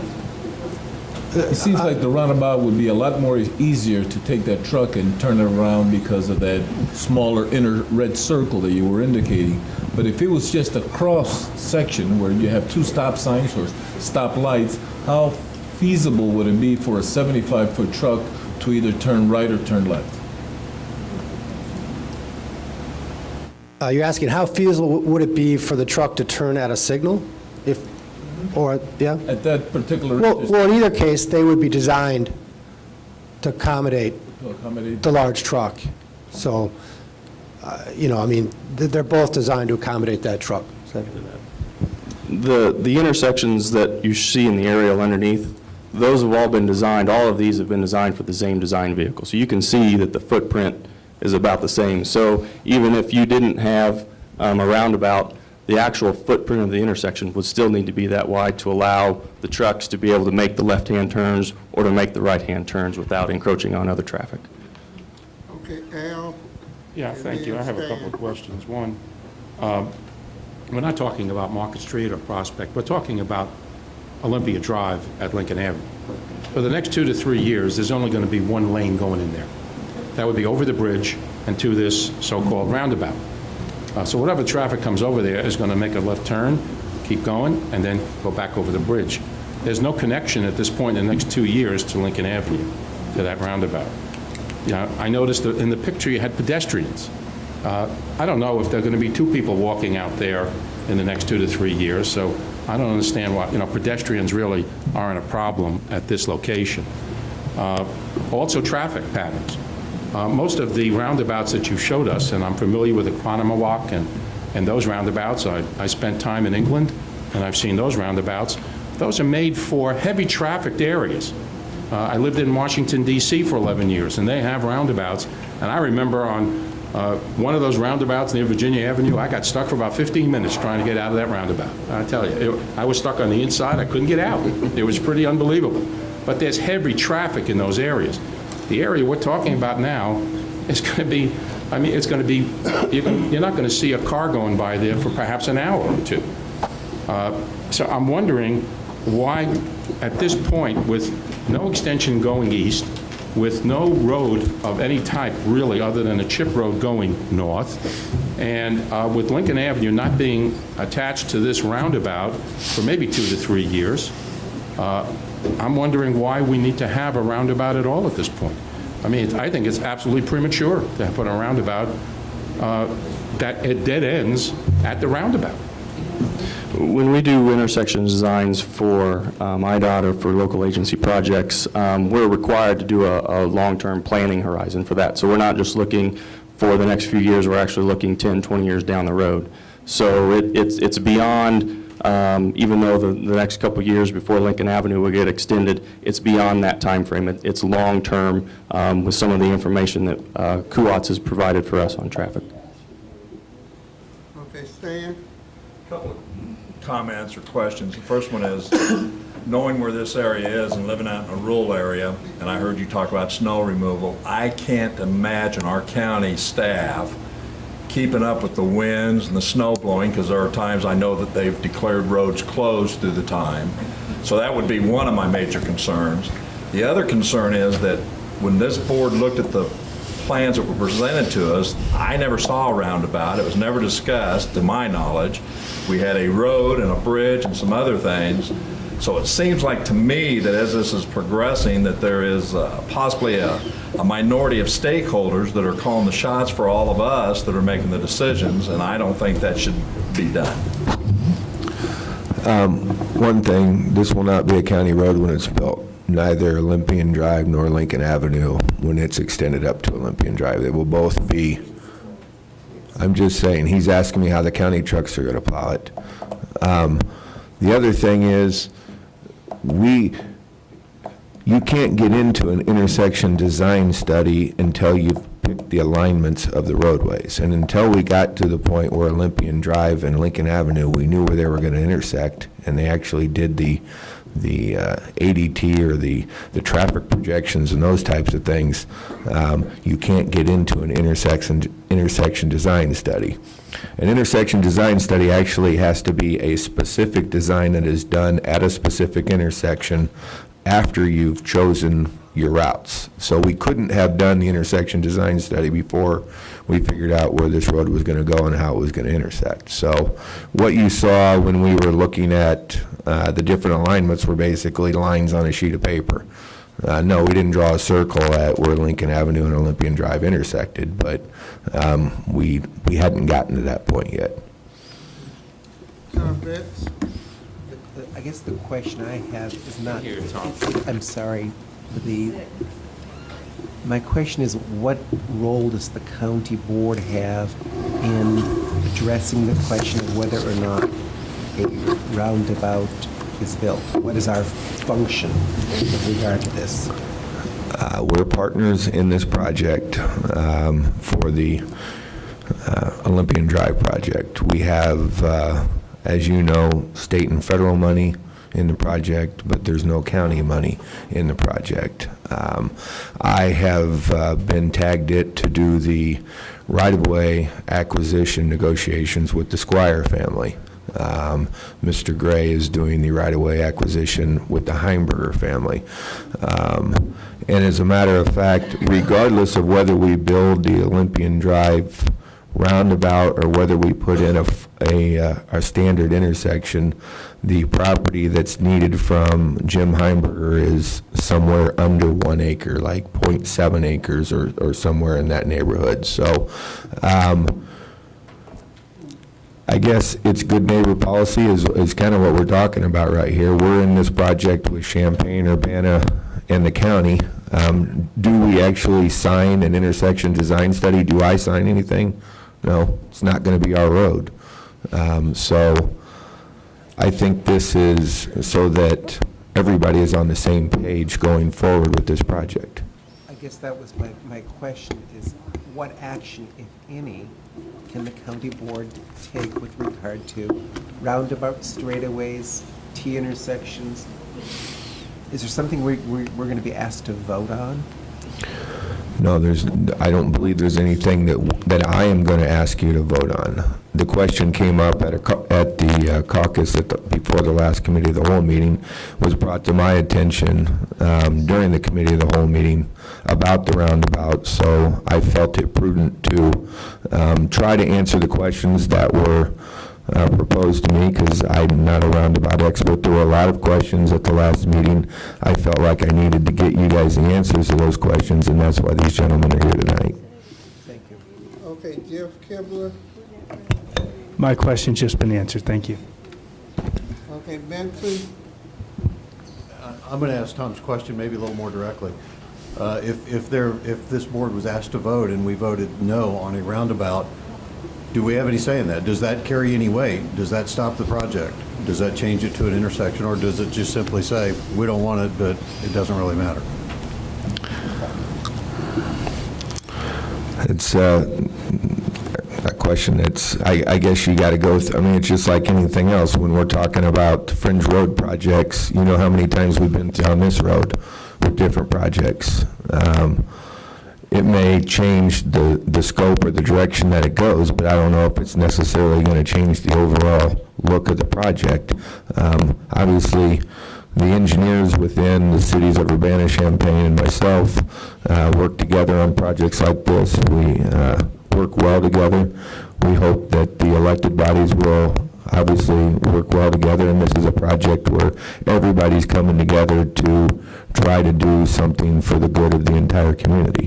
It's not going to be a county road, but it is obviously out in the county. We do have to purchase the right-of-way in the name of the county to be able to build this, but as you've been shown on this slideshow, there isn't any great additional need for right-of-way to construct a roundabout at this intersection versus a standard intersection. Just one follow-up real quick. I mean, my personal feeling is I kind of like roundabouts. I mean, I don't really have a problem with roundabouts. I think that they do work well in certain areas. I just can't imagine it stuck out in the country there. I mean, we could say what we want about that. That thing is out in the country, period.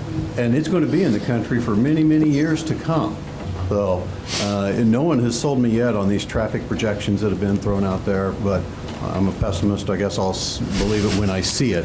You know, I think there's a lot of places in Champaign, Urbana where something like this would make some sense. I just can't even fathom it out there. Okay, Rafferty, Queensbury. Some of this discussion has implied that there's doubt as to whether this Lincoln Avenue is going to be extended up to Olympian Drive, et cetera, et cetera, et cetera. Am I correct in my impression that the railroad crossing and Olympian Drive up to Lincoln Avenue and Lincoln Avenue from the south are set and will be completed, and that we will have to have some kind of an interchange between those two. Is that a... I think that's a fair statement. I mean, the county board voted on both of the projects. We picked an alignment for the Lincoln Avenue project. We're going through the Illinois Commerce Commission hearings currently for the $16 million bridge over the railroad. You know, it's a fair statement to say that this board and the city councils from both cities have chosen to move ahead with the projects. Okay, so the arguments that have been advanced to the effect that there's doubt as to whether these roads are going to be completed are not founded in fact. That we don't need an interchange because the roads aren't going to be completed. We voted to move forward with the project. Okay, fine, thank you. Okay, please, Barry. All right, I got a couple things, so bear with me here. My first question to the engineers, one of our public speakers earlier, I don't know if you heard them, spoke about a piece of equipment that's 40 feet wide. And I assume that that's a spreader that's not set up for traveling. It's left open. But if someone wanted to move a piece of equipment from the north side to the south side that was 40 feet wide, I didn't see how that could possibly move through that intersection. A 40-foot wide implement would have problems getting through the intersection, but I would also say it probably have issues north and south of the intersection with the width of the right-of-way and meeting any traffic as well. All right, and Jeff, you mentioned something about being good neighbors. One of the things I think we committed to when we said we would go ahead was getting the input of the local residents on where the line exactly goes, make sure it doesn't vary from whatever color we ended up on. I think it was purple maybe. But I think if I look at the input from back when the roundtables happened, there's a clear local bias against having a roundabout there. Are we going to give those residents another opportunity to give input on this design, or should we point back to that to say this area, the folks in this area, do not feel like they're going to benefit from a roundabout? Excuse me if I am a little bit truthful here. The folks who are here that don't want the roundabout don't want the road. And this is another way to say they don't want the road. That's my opinion as your county engineer. As far as the 40-foot head on a tractor, I don't have a bridge in the county that's 40 feet wide, so they can't be driving around the county with that thing on the road. So I don't know where that came from either. But it came out of the public process. If we move ahead with the intersection design study and move ahead with a roundabout, we're going to be spending money that is going to be wasteful if we're going to come back and say, now we're not going to use a roundabout. These things take time, they take money. We've obviously hired a professional who has been doing this for a good portion of his professional career in order to be able to design the roundabout appropriately for all these implements, for all these farm tractors, for all these truck drivers. We went so far tonight as well as to ask a local trucker, Tom Franey from Franey Trucking, who transports petroleum products and other commodities within about a 200-mile radius of Champaign County. We've asked him to come in case there's some specific questions that you guys might have about how trucks that are large would be able to navigate a roundabout in this area. Well, that's a good lead into my next item, and I only have one more after this. So, and I would agree, Jeff, that the folks who are here talking to us about the roundabout didn't want the road, but because they didn't want the road, I think we should be more sensitive to their concerns about how the design plays out in the area that's basically their backyard. I have no question that a roundabout is feasible here, that trucks can go around it, that vehicles of a certain size can go around it.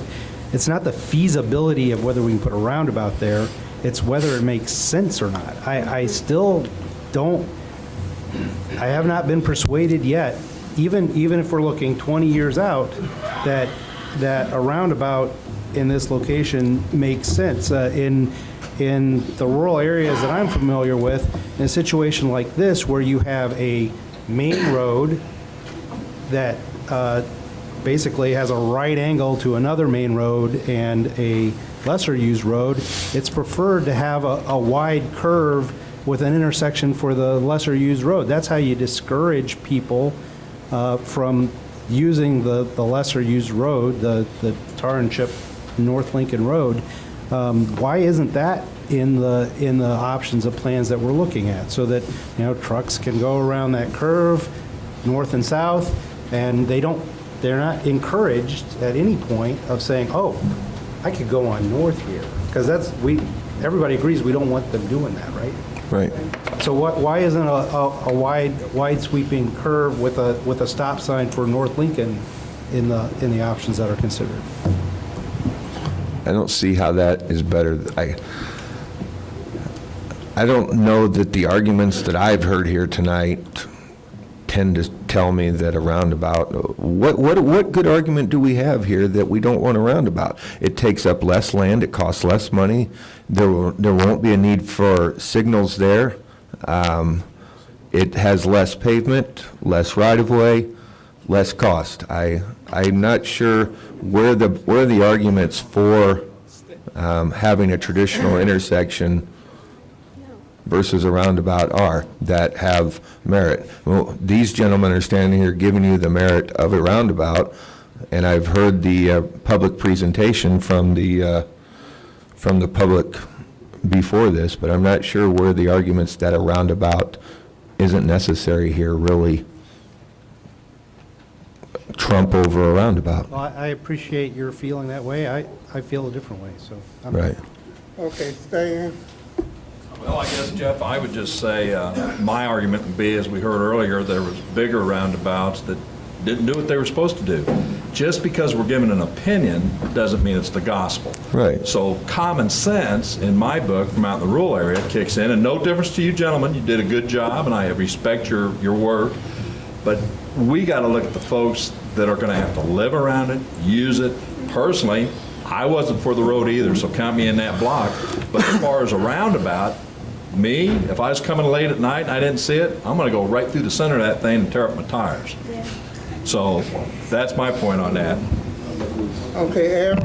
Yes, thank you. I guess the one argument against it, and it's been brought up, the 40-foot wide platform on a combine. Olympian Road is going to divide this field in half. That will necessitate moving from the north to the south or south to the north, whichever field you harvest first. Okay, you're talking maybe 1/8 of a mile. Do you want to think about this, if you're a farmer, do you want to spend the time it takes to demount this 40-foot platform, which to remount it, you're likely going to be sitting on the road, blocking the road to remount your platform? Do you want to take the time to demount this platform, put it back on the combine, when in a period of light traffic, you can just buzz through that intersection in a couple minutes, pull right back into the field, start your combine up and go harvest beans or shell corn if you've got a slightly smaller head on your combine, probably 30-foot maximum, actually a little over, but that's the issue with the big wide farm equipment. It takes time. Time is money. I don't have the numbers in front of me, but certain times of the year, if you aren't being productive as a farmer, you're losing hundreds, if not almost thousands of dollars an hour for the time that you're sitting still. So that's where they're coming from with the big equipment idea. We don't have that at home. We aren't that big, but I know where it comes from, and I have to respect that. Thank you. Yes, sir. It's a T intersection. None of the examples they've shown us are a T intersection.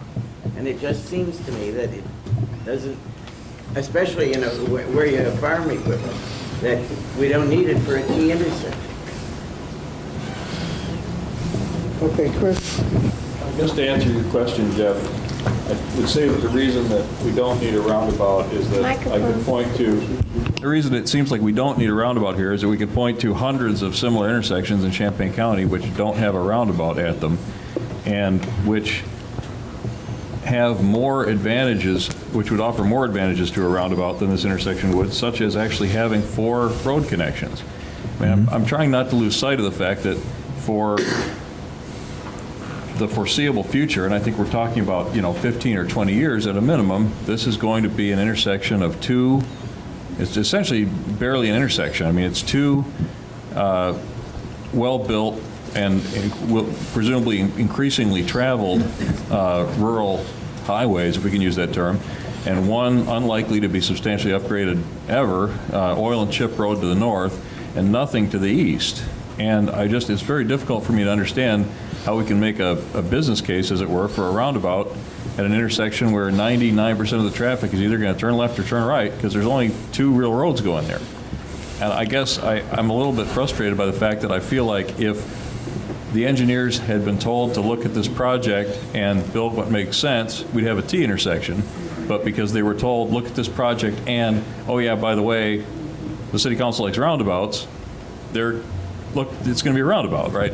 I mean, I don't think you can make the case that the advantages that we claim to attach to roundabouts, many of which I believe actually attach to this intersection where we've really only effectively got 2 roads and we'll only have 2 roads for decades.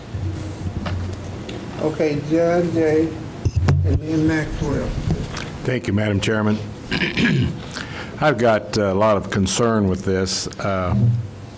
First of all, we talked about this road and these intersections for a long time, and never was roundabouts mentioned until they become popular with one of the entities that's within this group of governments that's trying to work together. Every time we try to work together with them, they end up trying to take us down the pea patch. Now, you say we're not going to own any of this. It's not going to cost us a dime. I doubt that that happens, but I hope you're right. But I'm really going to be uncomfortable if the board decides that we don't want roundabouts or we don't think they're necessary, and you're out there telling those people that they're going to have a roundabout and you're going to condemn their ground to take it. You're representing the county. Now, that's going to put us all in a quandary. That's what I said. That's the one thing, is the right-of-way acquisition. But if I go out and buy the right-of-way today, I would be buying the same amount regardless of whether it's a roundabout or an intersection. So that decision didn't have to be made in order to establish the limits of the right-of-way that's needed for the intersection, I guess. Well, could I follow up? Are you buying right-of-way to put a T intersection in there, a roundabout intersection in there, or a 4-way intersection in there? I'm buying right-of-way to have an intersection, and it doesn't matter. It does matter because of the size, Jeff. John, the right-of-way is the same regardless of the intersection. No, it isn't. If it's a T intersection, you don't need the road going the other way. If you do a roundabout, it's going to take more area than a T intersection. In order to do an intersection here, you can't just build Olympian Drive and bring in an oil and chip road 20 feet wide into it. IDOT will not allow that to happen. There is absolutely no way that that would ever get approved. You still have to build an asphalt intersection coming from the north, regardless of how much traffic is going to go that way when you're bringing Olympian Drive in from the west. So you're going to spend as much to build that stretch north that is it going to cost to put a roundabout in? You're not making real good sense to me, Jeff. By his figures, and he showed them, and I don't have any reason to believe he's not telling me the truth, the roundabout actually comes out to be of a lesser cost. Am I right, Matt? Than a standard intersection, am I correct? Right. Is going to actually be more expensive than this roundabout. If you just ignore the right-hand side of the aerial photo and the intersection, that's essentially the same thing that you would have at Lincoln. And like I showed you, that the actual footprint is going to go beyond what the roundabout is, because you have to generate the turn lanes that would then be necessary that you don't need with a roundabout. Okay, Maxwell.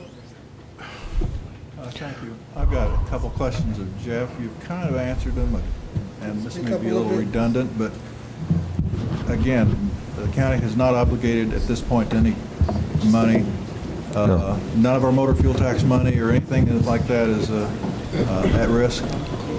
No, not on the Olympian Drive project. Okay. Now are we going to have 4-lane road, No. 2-lane coming into a 1-lane roundabout? No, we are building a 2-lane Olympian Drive project. Okay. Okay. Well, eventually. We are purchasing right-of-way for 4 lanes so that we don't have to come back and do that in the future. If we have to build a 4-lane eventually over there, somebody does that mean that roundabout will have to be reconstructed? Matt, can you talk to that? The proposed intersection, if it were to become 4 lanes, is actually a signalized intersection right now. That was completed as a part of the previous study, and that will remain as a signalized intersection because of the traffic volumes out there in the future. I'm not sure what you said. If right now we're going to build 2 lanes on Olympian Drive, if it would be expanded to 4 lanes, then the current intersection design is a traditional signalized intersection. But now if we haven't put a roundabout in there with a 2-lane Olympian, are we going to have to tear out the roundabout if we go to 4 lanes? A portion of the pavement would be able to be saved, but when you're going to 4 lanes, you're going to have 2 additional lanes to the south of what the 2 lanes would be built. So there would be a portion that would have to be new no matter what intersection would go in there. Okay. The last question I had would have for you. Tell us why some of the aspects of a roundabout that make them desirable, the safety features and this sort of thing. Why? Give us some of the elements that make them desirable. You mentioned safety. I guess as traffic volumes increase in this location or in a location like this, the probability of crashes go up when you get more traffic. Rural stop sign controlled intersections have the probability of serious crashes to occur because of the speeds in a T-bone right angle type crash. That is probably, the number one benefit of a roundabout in this type of application, in a rural, semi-rural type application, is safety. It was mentioned earlier about driving through it. A lot of care is taken in the design of those approaches to make sure you get visual cues on the approach so that people don't miss the fact that there's something in the road, a roundabout. So that is one undeniable component of a roundabout in this location, is the safety of them. Okay, Patsy? Yes, I have a number of questions. Mr. Cope talked about taking 51 acres of farmland to do this. I need a clarification on that. So do I, because I don't know where he got that number from. I think it came out of, I think he's probably talking about the entire Olympian Drive project, but that is definitely not even close to what we need. We're talking about, from the railroad over to Olympian is 20 acres? Somewhere in that area. I don't know where 50-some acre, what did he say, 70? No, I wrote down, he said 51 acres. I don't know. Okay. And I appreciate Mr. Easley clarifying the questions that Mr. Ziegler raised on equipment size. It doesn't seem to me, though, that you have truly accommodated those concerns that the folks who live out in the rural area are expressing.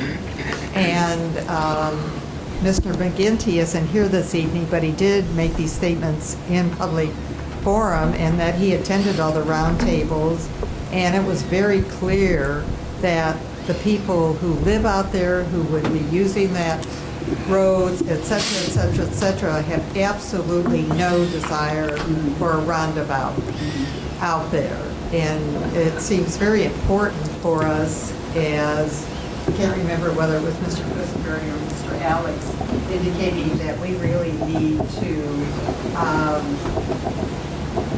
maybe revisit those folks and find out exactly if there's any change of mind on how they feel about it. But it seems that something is being pushed down their throats without due consideration to their needs. And then my last comment about roundabouts. I've listened about roundabouts and listened about roundabouts in this community, and I understand some of the principles of them very well. What I do not see in all of the studies that I have read, any controlled comparisons in different ways of designing that really truly prove all of these figures that are stated about all the safety about roundabouts, no accidents, none of this, none of that. And there are other ways of designing, and I have not found any research report that's come out and said, here's the control design and here's the roundabout design, and yes, indeed, roundabouts are indeed safer for A, B, C, D, E. And so every time there's a presentation around here, these numbers are constantly dropped and nobody challenges those numbers. And then my last comment has to do with the cost figures you're giving to us. I listened to the Urbana City Council meetings, and the cost, the additional costs to do those proposed roundabouts at Windsor and Philo and Windsor at Grace, and those figures are far larger than anything you all are talking about. So I really need to hear concrete figures on what this will cost and not this or that. And Ms. Holderfield has asked for those, and you don't have those figures to answer the questions. So this is very confusing. If you're coming and doing a presentation, we need to hear about what these actual cost figures are going to be. You're looking for what? What actual cost figures? This is what it would cost to build the intersection, this is what it costs to build the roundabout. Is that what you want the differentiation between? I want to see apples and apples comparison. Here's how much land we need for this part of it, this is how much land we need for that. If it's stop signs, it's this. If it's signalized, it's this. If it's roundabouts, is it this? And can all of these options accommodate the concerns that those people who live out in the rural area and have the farm equipment that I appreciate the size of, but I certainly have never driven it, but they do, and they're expressing their concerns. And that's something that we as elected county board members need to listen to very carefully. Well, the exact pieces of farm equipment that were shown on this slide came from a landowner out there, Mr. Heimberger, who is the landowner directly to the east of Lincoln Avenue, asked them to design this to accommodate those particular pieces of farm equipment. And that's why those pieces of farm equipment were the ones that they had on this slideshow. So we have been talking to people and trying to design it based on the farm equipment that's in the area. Okay, Lloyd, then Al, then Ralph. Madam Chair, and to our engineer, you know, they question you, but I can't see, they can't blame you because they're taking your committee away. Which I can say you always. I wish this would have gone through committee, Lloyd. Well, you always like your committee about supporting you in these things, and you just didn't go out blatantly and do things yourself. Now they're taking away all your committee and put all the blame, the work right on you. So I can't blame you for not, you know, taking responsibility. Now, we've been the last 45 minutes trying to hash out the highway problem. And I'm asking, why don't we have a highway meeting and invite everybody, because we got the other kind of business to take care of tonight. And I don't think I should be here at 12 o'clock when things are not handled sufficiently like they're supposed to be in the first place. Now, is it possible that we can have a special meeting and invite people to come and put their input into this run around or whatsoever it is and come up with a proper explanation? Now, that is my question. Okay, Al. Yeah, it seems obvious to me that on both sides of the aisle, there seems to be an awful lot of resistance to this roundabout.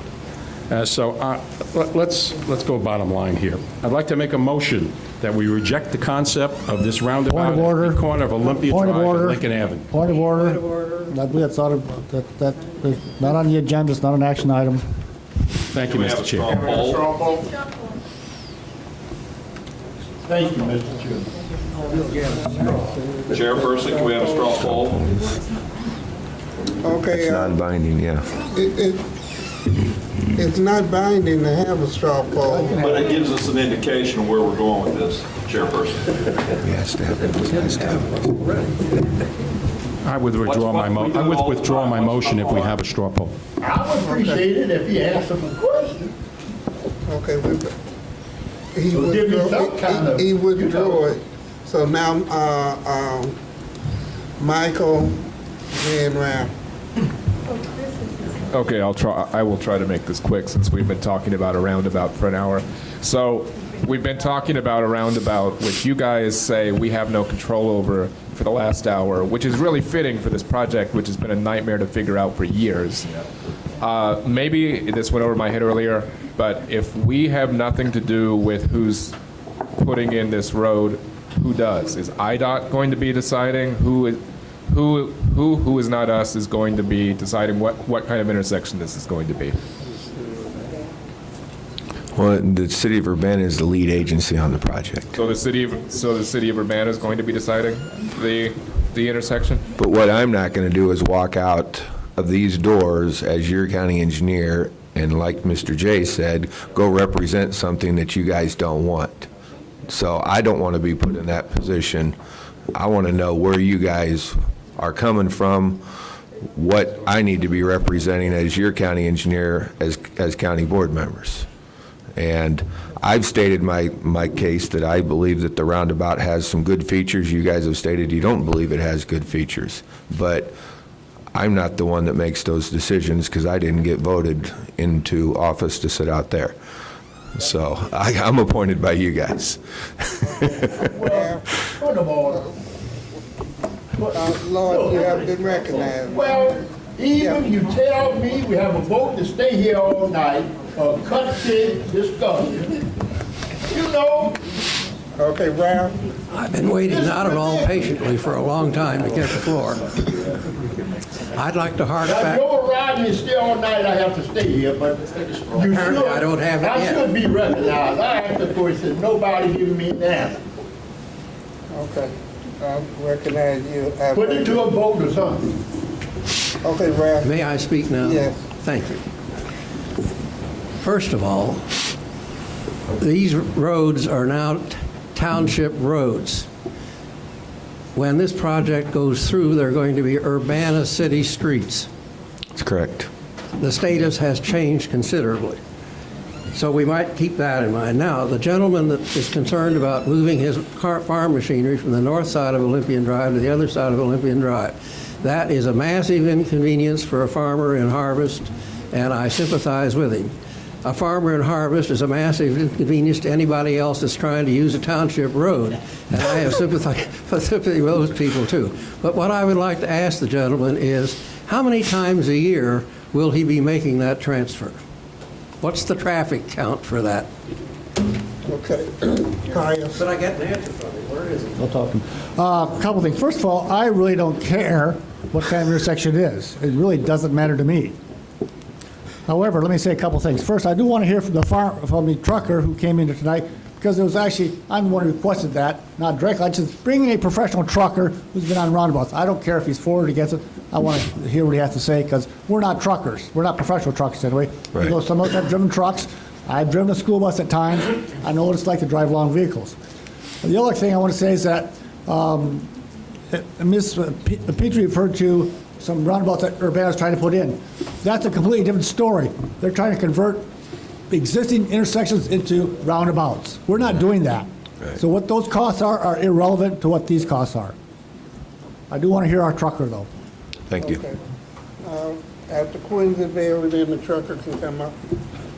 I just have a question, Jeff, or you gentlemen can field it, since you're all engineers. I think there's been considerable confusion on the board. I've heard a couple of people ask sort of this question, we just don't understand how the roundabout can use less right-of-way. So I guess the question here is, if you look at everything to the right of that line, I mean, how would we require any pavement? Chris, use your microphone, please. How would we require any pavement or any right-of-way to the right of that line if this road's not there? I think that's what we're all hung up on here. It seems like for a T intersection, this argument about requiring, Jeff says we need the same amount of right-of-way. Well, I'm not sure I believe that, because it looks like the road to me would end right here if it were just a T intersection. So if you could address that, that might help clarify a lot of things. Sure. I wish I could take the geometry off there, but if you can look through the black lines, that intersection at Prospect was designed for the same design vehicle as a WB65, as a 73.5 foot. So you can see that they've actually got a left turn lane heading north, and they've got the right turn radiuses. So the actual footprint is nearly the same size as what's out there right now. Four-way intersection, not a three-way intersection. So you can eliminate what you see on the right-hand side for both the roundabout and a T intersection, but you will still need to be able to make a left-hand turn with a truck and be able to make it without encroaching upon any of the vehicles that are trying to turn left and go north. So you either have to be able to swing them to the right and oversteer and come around. A truck has to be able to either oversteer and come along this radius and come back, which is essentially what the roundabout does. On a traditional intersection, you have to be able to make that turn. They have to be able to oversteer and then come back down. So you push out this radius, or what you do is you bump out this side so that they can oversteer and then make the left-hand turn as a T intersection. But a truck can make a left-hand turn at that existing intersection as you have it up there, right? You do it every day. Right. That's a real intersection, right? And the black overlay, it looks like there's a fair amount of the black overlay that's bigger than the intersection that's underneath it. And in this case, the road to the east doesn't exist. I'm Right. having a real problem understanding how Let me switch to... we don't need right-of-way, how we need additional right-of-way, or we need additional width for a T intersection. Let me switch to the footprint view. You can see that to the west, you have to start developing the turn lane that you're going to head north. You have to be able to take it from two 12-foot lanes and spread traffic apart so that then when you want to turn left, you have a turn lane to go into. You don't have that with the roundabout, so that shrinks the amount of footprint that the roundabout has.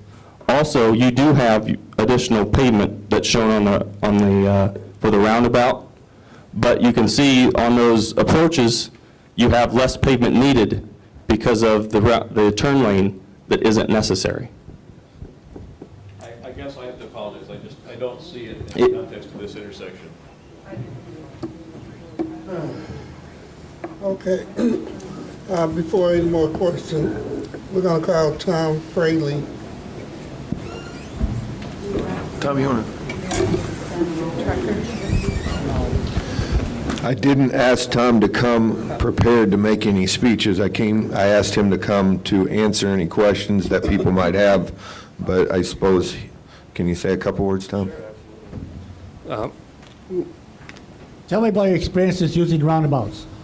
Personally, I don't have any. My name's Tom Fraley. I live in Champaign County, rural Rantoul, north of town. I operate my business out of Champaign, 3702 Kearns Drive. We run 20 gasoline transports. I didn't really know much about this project when Steve called me and asked me to come in and possibly answer any questions. Maybe I'm out of place here. I'm going to take a minute to, or take advantage, I guess, of the fact that I've got the microphone. I've figured out here in about 2 hours that the problem here is, it seems to me, it's the city of Urbana's trying to step on you guys. As a trucker, I can get my truck through that intersection. I can get a 73-foot truck in a Chuck Collins gas station here on East Main Street. I farm. I also farm. My planter's only 20 feet wide. My guess is that farmers would figure out how to get their stuff through this intersection too, because that's what we do. We figure out how to get it done. The question here is not whether we can fit a piece of equipment through this intersection. It's whether we the people from this area that use this area, want it, and it's whether or not we have any say in whether we get it or not. It looks to me like a lot of time has been wasted tonight on something that nobody here is going to be able to decide. So I guess I have to agree with the gentleman that said maybe we need to call some kind of a special meeting, and somebody needs to make a decision here, and we'll spend the rest of the night going over the pros and cons of this. So I apologize for being out of order here, but thanks for giving me a chance. Chair. Ask your question. Actually, she just recognized. I just recognize Chair. I did want to thank the gentleman who came as well as the professional driver who came. But I'd like to ask Madam Chair to return us to the call of orders of the day, which is the rest of the agenda under highway. That's my motion. Appreciate it. And it doesn't require a second. So that's to the chair. Okay, well, I guess we'll end this discussion. Yeah.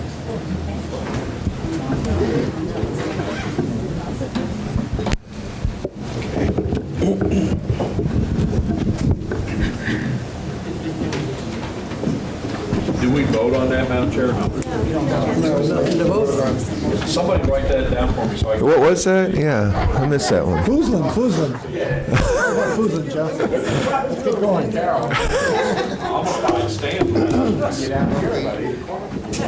So back to your report. We need a hole here.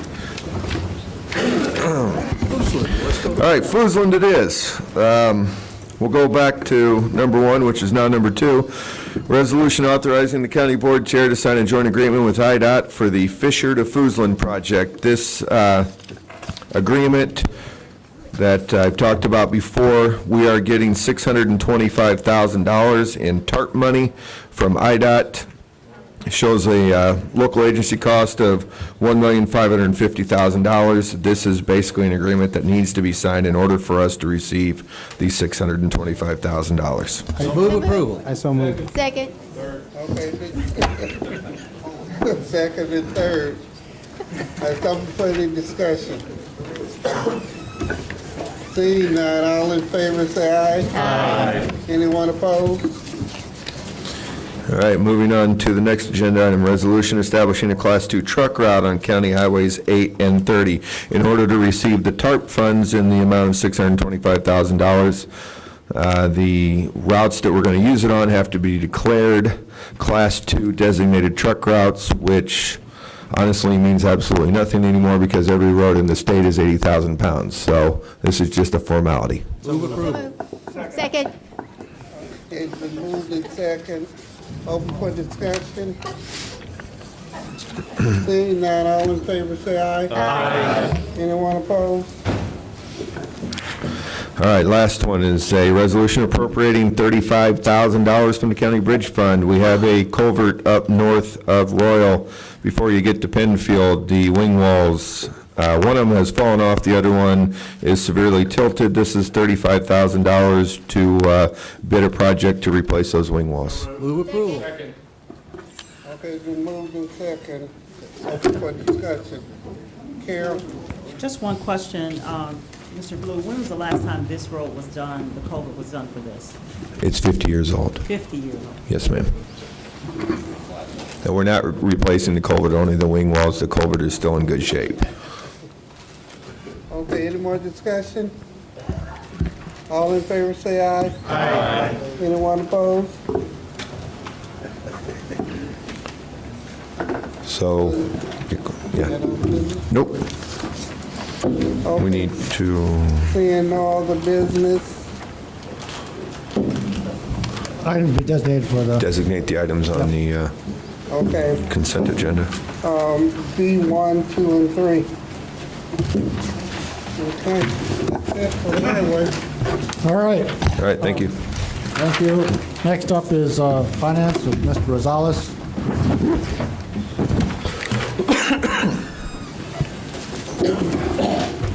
Thank you very much. Thank you.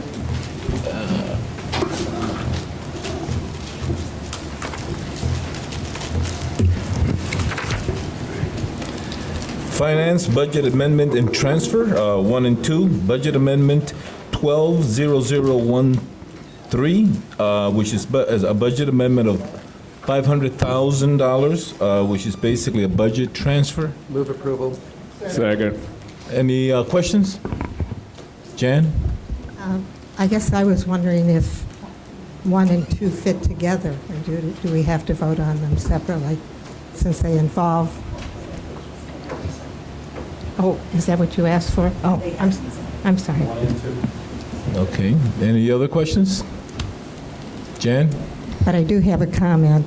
I was sorry I wasn't here for the county board meeting since I had a health problem. I might have been able to answer or share some information that night when you referred number 2 on, and having just had to sit over this hour on something that we couldn't even really vote on, I want to apologize to Mr. Tracy and Mr. Parsons, who really were at a prior meeting and did a very nice presentation on the whole access program. And I do remember Mr. Tracy at the end of that evening indicating that we would be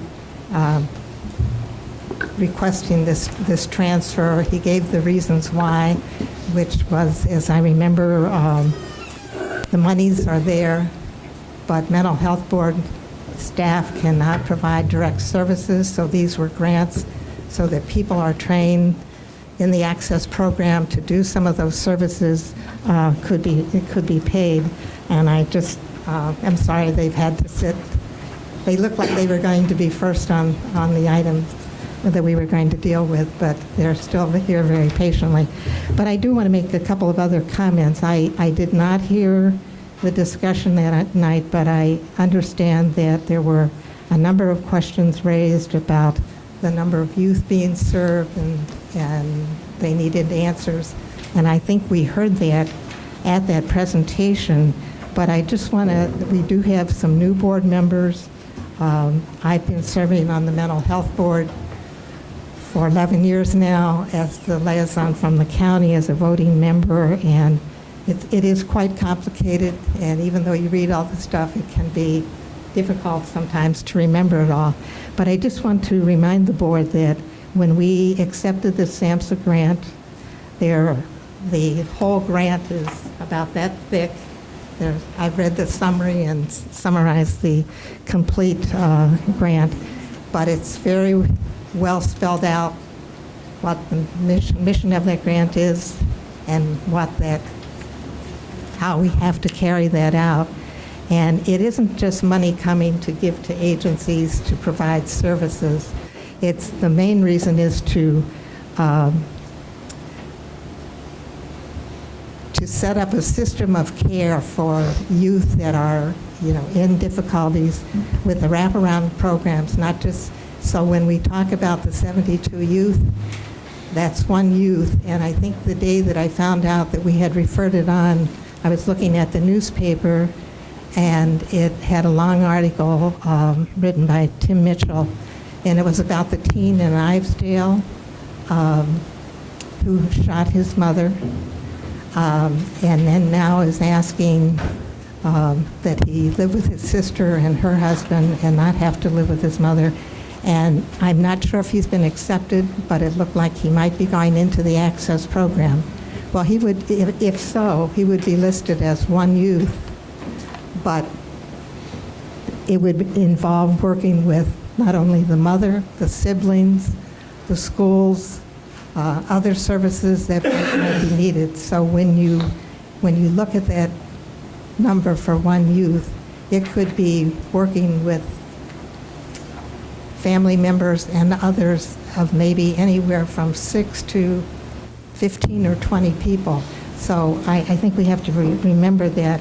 And then over the time of the grant, then the hope for the feds is that we would have a sustainable program that would exist afterwards so that we could better serve youth from there on out as well as now. I think both of these are needed, and I think it gets a lot of scrutiny. The other thing I would have shared at that meeting was that I did go to the mental health board meeting the day before, And I know there were questions about the evaluation process. The University of Illinois is being paid $200,000 right off the top. That's per year, isn't it? That's per year, right? Yes. Yeah, per year. Evaluation? And it was very interesting to hear that first presentation from Dr. Mark Aber and Dr. Nicole Allen. It was over a half-hour presentation. And it's not just what they have put together to evaluate, but that's all spelled out within the grant. They've gone off to trainings so that they know how to go about it. They've been involved in other places in these grants. They felt at this point that the committees and the project is right on target. And so I would like to reassure people that it's being watched very closely, not only by the U of I, but we have at the state level and at the federal level things being checked to see that we do them in a proper way. And it's necessary that we pass these too.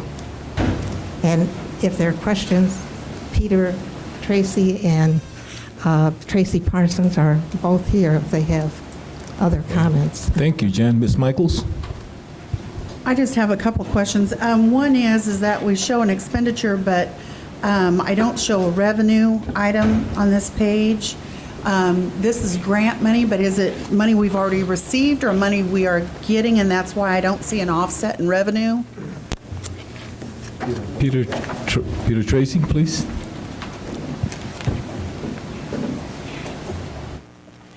Good evening. It's money that we will be getting. So we don't have it yet. No. Okay. And then my next question. Actually, let me amend that.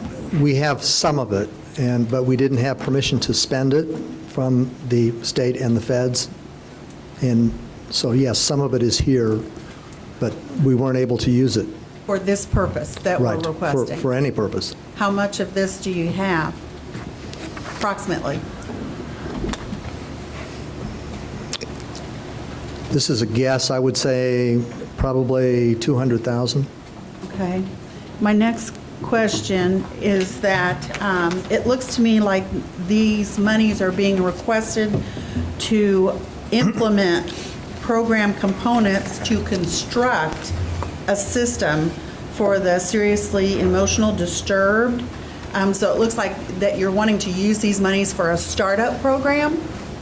No, we're putting together a plan for how to use the money that we're working with the state and the feds on. This is to, Jan mentioned the wraparound program. And what that is, it deals with 10 dimensions of a child's life or a youth's life.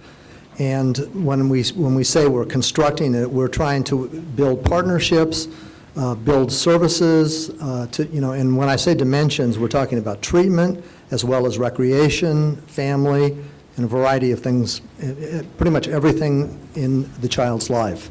So basically, the other things that we're constructing have to do with a youth and a parent organization, which is required by the grant. Jan mentioned that the grant is thick. Right.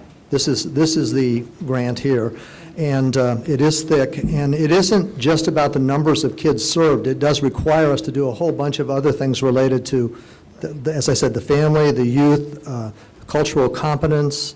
There's. Well, I guess what I see as a board member is the memorandum from that committee asking us to give permission to use these dollars, which we have not really received all of, for this specific purpose. That was what was drawn out in the memo, and that's why I asked that question.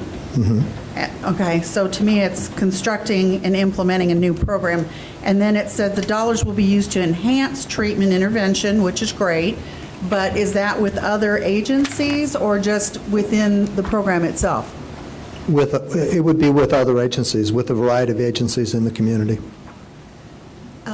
If I may I make a motion to amend this to not exceed the monies that we have received thus far?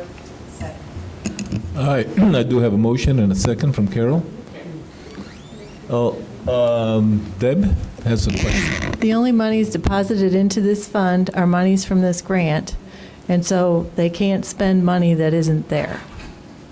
Well, I guess I was looking at the $500,000 request, and that's where I was sitting here saying, you know, I don't want to spend $500,000 if that's not what we've received. You're or what we will approving- receive. That is what we will receive. And if it's not in the budget, we can't move ahead with implementation. I believe this budget amendment should have been prepared showing the offsetting revenue that corresponds to this expenditure. I'm not sure why it wasn't, but if you're asking for an additional $500,000 in expenditure authority, clearly you can't do that unless you're going to receive an additional $500,000 in revenue, right? That's correct. So would it be fair to amend this budget amendment to reflect $500,000 in additional revenue over what you had previously budgeted is anticipated in this year? Yes. And would that address the concerns that you have? Because I believe that's actually what the issue is. That's probably a little more accurate to say that if that's what's coming in, then that's what they want Right. to spend. They cannot spend, you can approve the appropriation, but if the money isn't there, they can't expend it. There's no money with which to pay. Well, let me also say that the Mental Health Board has taken the position that we will not make up money that we don't get from this grant. So, I mean, we're on record with that. We have a match requirement, but if, in fact, we've told the state, if they're slow on paying us, we'll shut it down. Well, I think I agree with Ms. Busey in that the way it was presented was not as clear, and therefore that's why the questions and why I made the motion. We'll have a motion and a second on the floor. Point of order, are we amending the motion to Ms. Busey's guidance? No, we're not, unless there's a friendly motion. The motion on the floor is to put a limit. I don't have a problem with friendly amendment to take on what she had said. Let me go to the parliamentarian here. First of all, you have Tom? a motion to amend on the floor, which if that takes precedent over any other motion at this. Right, with the first one. And the amendment, as Deb Busey explains, it seems almost non-germane, but that amendment is still on the floor. I move to amend the amendment so that it be in the manner as Deb Busey just mentioned. If Ms. Busey would say what mentioned that would be. The amendment to this budget amendment would be that under the line where it says increased revenue, instead of saying none, it would say $500,000 in grant funds. Second. Is that a friendly amendment to Ms. Michaels? Do you agree with that, Ms. Michaels? And there was a second from James Quisenberry, was it, or? That wasn't me, but I'll. Carol Ammons. Yes, you did. Sure. Carol Ammons. Carol? Have a I question? want to ask Ms. Busey just to clarify. Mr. Tracy said that we have part of the money currently in the budget already. But not in the budget. If you looked at the amount budgeted for grant revenue this year, it must not include any of this $500,000. Some of it is carryover from the previous year. So it's not budgeted. It's not, carryover doesn't get budgeted as revenue. So what you're doing is showing that what wasn't spent last year, we do this in December frequently. We re-encumber funds. We say we didn't spend it last year, so we're going to spend it this year. They didn't spend all of the grant money last year. Some of it is carryover. You're appropriating that in this year's revenue line, plus whatever additional grant funds are going to be received, which cover the total expenditure. This grant budget is balanced. Basically, revenue and expenditure match on paper. All you're doing is continuing to make them match. So if we looked at last year, we would see that we probably spent less than was received. And this is a self-contained fund. So what is received in this fund is spent out of this fund for this grant. Does that make sense? Most of it does, except the portion that says, if I already have a certain amount. I think it could have been rewritten where we already have this carryover, and we're going to increase the appropriation by. But the carryover isn't appropriated in this year's budget. It was appropriated in last year's. It's not actually here anywhere. Oh, I see what you're saying. You follow me? Yes. We don't have this money as mystery. So we're increasing appropriation that we really don't even have, and all we do know we have. The revenue. You're increasing the revenue appropriation. That we really It just doesn't make sense to me in that way. Could we perhaps, could you defer this to the board meeting so that we could bring this budget amendment back to you in a way that makes more sense? Second. We have a motion by Pius and a second by Jeff. Any other questions? Can I? Jen? I'd like to ask, I was trying to ask the question even before she did that. I'm not opposed to the deferring. I guess thinking about your question, is part of this, when you talk about the budget, balances, but it isn't here. If I remember right, the grant was supposed to start in that first year at a certain time, but we didn't get the money for. We've been behind all the way, you're right, We were Jane. a half a year behind. We're supposed to be up and doing things, and things did happen. So to me, it seems like we're making this available now. It's not going to get all spent tomorrow, but these people in these various agencies are trained to now go ahead with some of the programming. And I want to verify if I'm thinking right or not, so that if we approve this, and on county board night is fine, we don't hold up the project. I mentioned at the Democratic caucus, and I apologize to my fellow Democrats who I expressed a lot of this at caucus. When I, heard about it, I felt a little bit like when we're on the nursing home board or the mental health board, and all of those agencies are out there waiting for funds from the state. They have to go on with services, and I'm thinking, I don't want to be like the state and the feds holding up monies that can be used for good programs.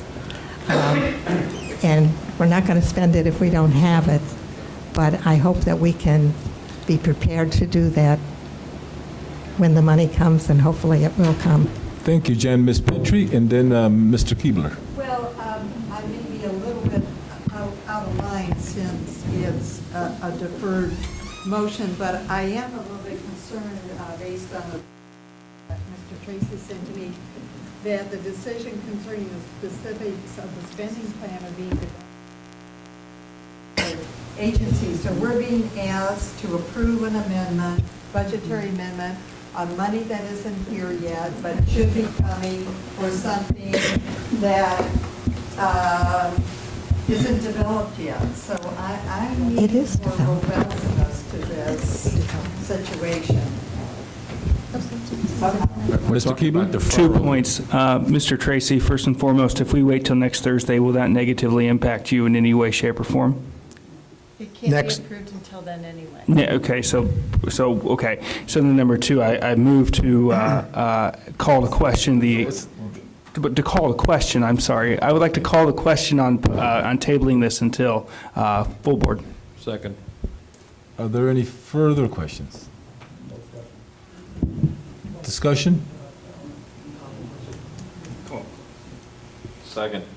Could I get No discussion on the call of question. Just need okay, to no discussion. All those in favor? Aye. All those opposed? Motion carries. Actually, that's the vote on, that was the vote Oh, on. vote on the motion. Now we go back to the original motion. No, the No? vote to defer now. Oh, to the motion to defer. Okay, could I get a motion? Oh, it's on the floor. And then I already have a second, right? All those in favor? Aye. All those opposed? Aye. Okay, motion carries. Okay. We're deferred. Ready for number two?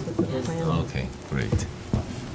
Okay, number two, budget amendment and transfer, 12-00002, Project Access Initiative, in the total amount of $237,746 to reduce the original personnel budget. Staffing changes were made. Okay, could I get a motion for that? Motion proposed by Al Kurtz. Second. Second by Pius. Any questions? Carol? I just wanted to, I know we had one of these last month on, well, this was moved from last month, but this is moving, this is taking the direct service out of the SAMHSA No, it's taking position. When the grant was first received, we had, the first year was for planning. There was no service requirement. As we move into the service phase, the functions of those employees have changed. And so that's why we are moving them out as of December, I believe it was December 5th. They resigned their positions here and were hired by another agency, and their jobs have been sort of retrofitted to do direct service tied to the wraparound program. So, I mean, you know, this is a 6-year grant that starts off low, goes high in the middle, and then down. And during that, the functions of the staff change, and we will have less staff toward the end. You know, so it's a fluid grant. It changes, and that's what we're doing. Ms. Petrie? One question that I sent to Mr. Tracy, and I don't see his response to that. Is this the only staff movement that you are planning, or will we be seeing several iterations of this over the next few years of the grant? Probably some iterations of this, yes. Thank you. Definitely. Any further comments? All those in favor? Aye. All those opposed? Aye. Motion carries. Okay. Thank you, Mr. Tracy. Thank you very much. Tracy Parsons as well for being here tonight. Section C, Children's Advocacy Center, request approval of application for renewal, and if awarded, acceptance of the fiscal year 2013 Mental Health Board grant. What was that? Who moved it? I'm sorry? Jay. Jay O'Connor moved it, second by Pius.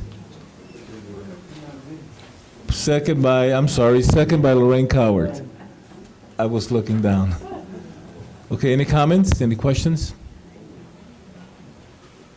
No questions? Okay, all those in favor? Aye. Opposed?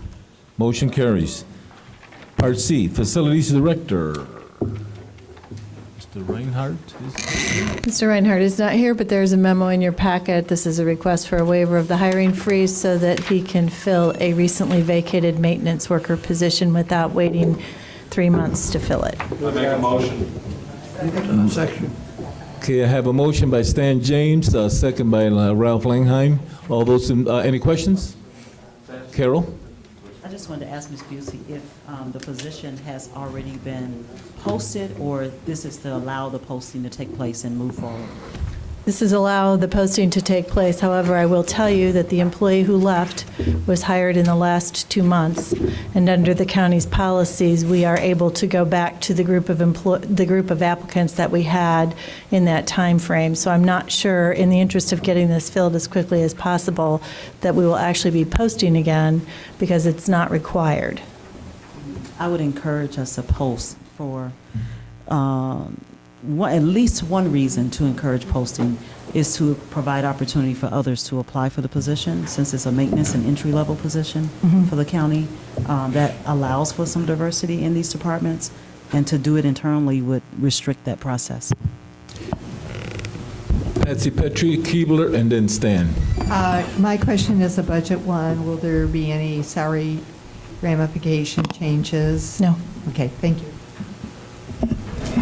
Hi, can you discuss briefly the typical duration of hiring somebody and then getting them on board and whatnot? I wish he was here, because it's all about getting this in the arrival of spring. It's almost here, so if it takes 2 or 3 months to hire somebody, get them in and on board, we're already into summer, nearly.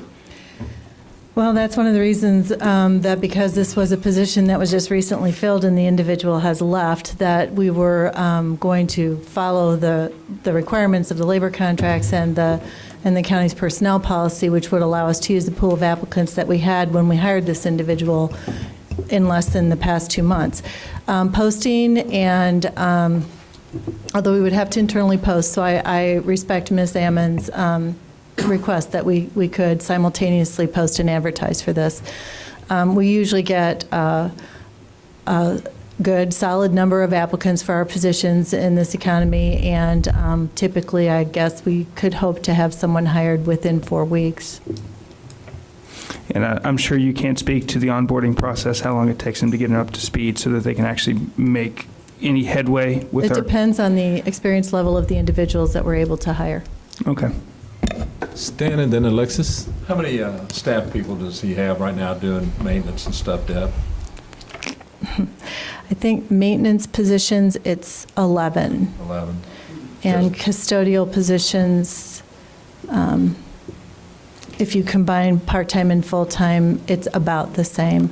And that's been where his staff, my concern was at caucus that with the weather we're hitting and the summer months coming on, that the faster you get someone on board and get them up to speed and trained, we all know what our buildings need, and there's going to be a lot of upkeep this year. So I'm hoping that we can get somebody in there. This is one of the positions I really think is needed.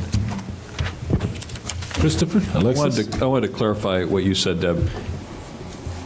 When Carol said we want to post this, you're saying that this was already publicly advertised and we got resumes Yes. at the time, but the guy Yes. who we hired only lasted 2 months. So Right. you're proposing we go back to the resumes that we got the last time? Correct. As opposed to advertising Correct. anew? We still have to post it at least in the county because of the collective bargaining agreement.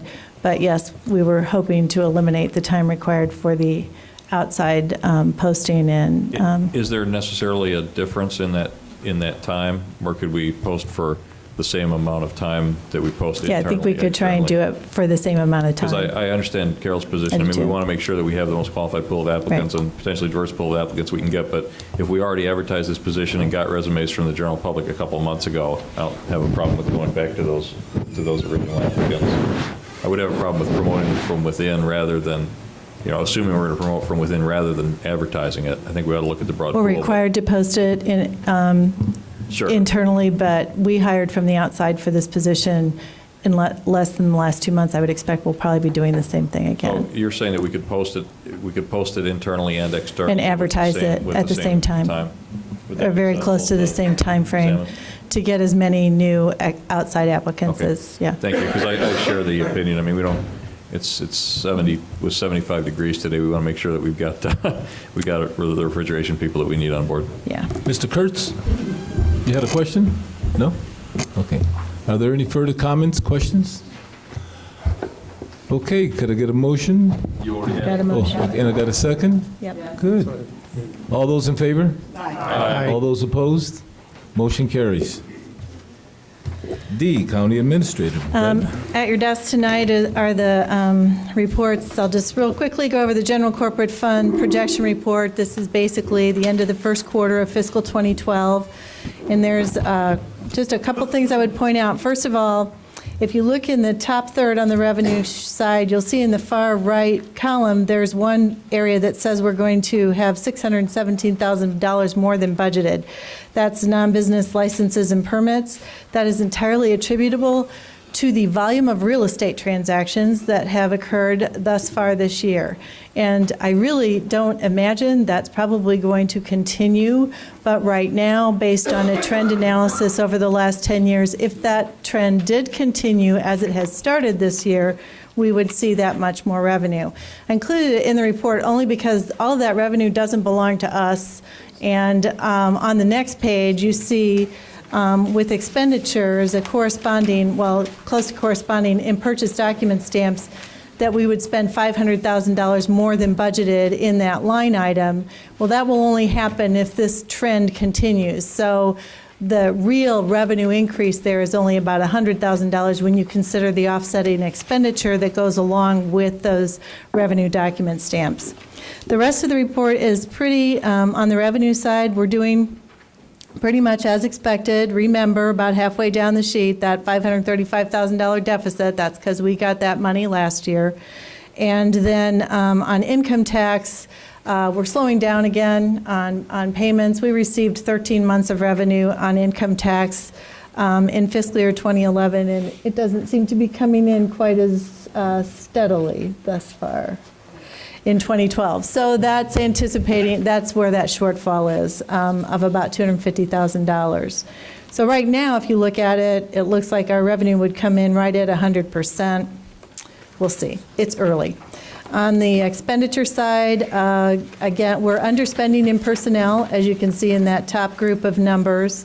That revenue stamps is the big one, but I would also point out that gasoline and oil is likely not going to make it through this fiscal year based on what we're experiencing right now. So we'll probably see amendments for that expenditure later this fiscal year. The sheriff did not budget for $4 or more per gallon gas. And the rest of it is coming in pretty close to where it's budgeted right now. That is also right at 100%. Looking at the summary, we would, based on the projected, we would end this year with a $330,000 deficit. The actual budgeted deficit is $125,000. Either way, we end the year in the 11% fund balance range, which is still fairly good news as opposed to where we were 2 years ago right now. The budget change report is the next report. There have only been 2 changes to the general corporate fund budget so far this year. They're reflected there. And the last report is a new one you haven't seen before, but I thought it was timely. At the end of the first quarter of fiscal year 2009, we came in here and you, the county board, determined that we needed to start cutting expenditures. And we spent approximately 2 years cutting expenditures. This is our personnel costs through the end of the first quarter. And I just wanted you to see that even with granting, modest salary increases to our employees in fiscal year 2012, we are doing a good job of maintaining close to a 10% reduction over where we were in fiscal year 2009 before we began dealing with the impact of the downturn in the economy. So I just thought this might be something that would be valuable to see. I move to have these 2 reports, the budget projection report as well as the fund budget change report to be placed on file. Could I get a second? Second. Second by Alan Kurtz. Great. Discussion, Petrie? And Ms. Busey, Mr. Langenham mentioned that there are going to be some costs in conjunction with the Veterans Assistance Commission. How do you see that fitting into what you are projecting here in the budget? It's not included. No, I know it's not included, but he said something in the range of maybe $150,000. Is that? That would be a total annual budget, and I would say you wouldn't be looking at that amount until we're setting the fiscal 2013 budget, because the commission isn't yet established and likely probably won't be fully established until closer to the end of the third quarter of this fiscal year. Anything that we appropriate for that commission yet this fiscal year clearly is going to come from the fund balance. Thank you very much. Okay, that moves, are there any further questions? Great. All those in favor? Aye. Opposed? Great. Motion carries. Part F. Oh, skip Part E at the bottom. Part E at the bottom is on page 34 through 41, which is the monthly report from the auditor. Move to be received and placed on file. Moved by Stan James, second by, I heard a voice here. Al Kurtz. Any comments, questions? All those in favor? Aye. Also, all those opposed? Motion carries. Treasurer's report, Part F. Boy, I'm so sorry. I will never look at roundabouts the same.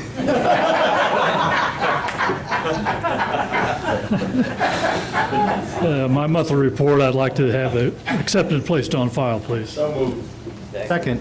It's moved by Al Kurtz, second by James Quisenberry. Any comments? Questions? All those in favor? Aye. Opposed? Motion carries. I also ask for your acceptance of 3 resolutions that deal with mobile homes. All 3 of these mobile homes back in 2008 did not pay the original tax. They all went to a tax sale. They were not purchased at the tax sale, so the county actually takes kind of a deed to the property. So there's 2 ways to dispose of those. Somebody can come in, a taxpayer can come in and actually redeem, pay the back taxes and clear it. Or it can go to an auction and they can make a minimum bid and own the mobile home itself. That's what's happened with these. 2 of the 3 are redemptions, and 1 is an actual auction. So I'd ask that you accept the resolutions, please. Could I have this as an I was going to move an omnibus motion on parcel 14023-0065, parcel 23-043-0010, and number 30-059-0009, and I so move. Moved by Tom Betts, second by Ms. Michaels. Any comments, questions? Carol? I just wanted to get, understand the difference between 2 and 3, I mean, Yeah. 2 to 3 to 4. Yeah, 1 and 2 are where an individual would come in and actually redeem. They didn't actually go through the auction process. They'll come in and pay all the back taxes that are still outstanding, and they can have the certificate removed that way. The last one is where no one has come in to redeem. The redemption period ends, and the county puts it up for auction. And we actually have a sealed bid auction for any mobile homes or strips of ground that could still be out there that no one has paid taxes on. For that particular number 3, there's a $695 minimum bid that has to be made. Someone did do that, so then they will now own that mobile home for that $695. The outstanding taxes, though, what are they, usually about $200-300? An average mobile home tax is $73. I was close. Yeah. We sent out, just did it on March the 1st. Change my code to mobile home? Sure. We just sent out mobile homes recently, and we sent out about 3,000 of them, and we're going to collect about $280,000. You have to have it down. Patsy Petrie? The sale money, it goes into the general fund, is that Distributed correct? taxing districts. Thank you. Are there any further questions? All those in favor? Aye. Opposed? Motion carries. Thank you. Thank you very much, and sorry to keep you waiting. Good. Any other business then?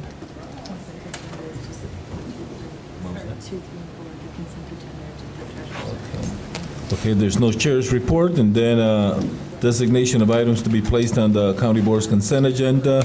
I believe it's no. Consent agenda will just be the treasurer's. Okay, the consent agenda will be the 2, actually 3, which is F1, F2, 3, and 4. F1. So on the consent agenda, it will be 2, 3, 4, the omnibus motion. Any and we also have B1.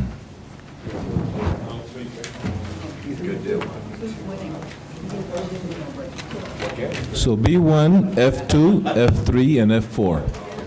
Any further comments? Thank you. Thank you, Mr. Rosales. Next up is Mr. Richards. Last but not least.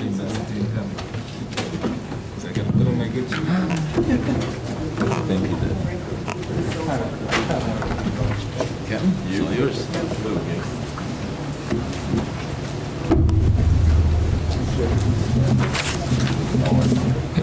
Good evening. We've taken Section A off the agenda. We do not have an agency report from the sheriff's office. We talked with the sheriff about coming and discussing his operations with us, and especially talking about some of his mental health operations that we've been discussing with the jail. Unfortunately, he decided yesterday, he passed on to Pius, that he didn't think his people would be able to get us the information we required by today, so he wants to do that at a future time. Now, Section B is monthly reports. Do we have any motions to accept these and place these on file? We have a motion by Ammons. Second. Second by Kurtz. Is that singular or omnibus? It's an omnibus for all of them. I will say, Stephanie wants to know with animal control that the number of animals who've been impounded are generally low this time of year, and indeed they are. Emergency Management Agency, most exciting thing they did the last month was a tabletop drill. And the census at JDC was between 10 and 22, pretty standard range the past month. Does anybody have any questions or comments on the agency reports? Mr. Rosales. What is the total number of paid staff for the animal control office? There's one full-time director.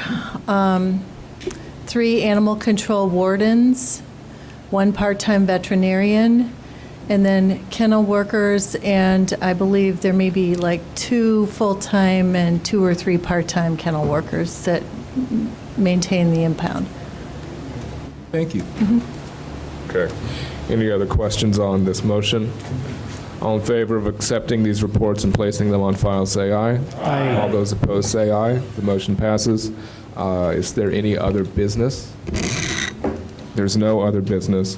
We have 2 things under the chair's report. The jury commission has not met this month, but the monthly Saturday morning show on WBCP is continuing, and I've been the jury commission had flyers and posters printed up, which I've been seeing around town, encouraging people to get to know the jury process and, if called, to serve.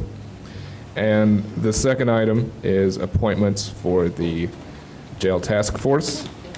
And those are going to be, and let me first just say we had 20 people apply. Almost all of those were extremely well qualified to serve on this. So we're very, very much set if somebody for some reason can't serve because of the day or whatever. But, and your addendum has everybody who applied. The selections are going to be Bill Sullivan, Sheila Ferguson. Sorry, Mr. Chair, could you read more slowly so we can mark these down? Sure. Bill Sullivan, Sheila Ferguson, Benita Rollins-Gay. Say that again. Benita Rollins-Gay. Thank you. James Kilgore.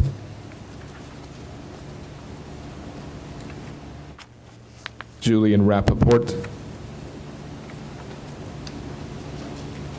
Lynn Branham. Lynn Branham.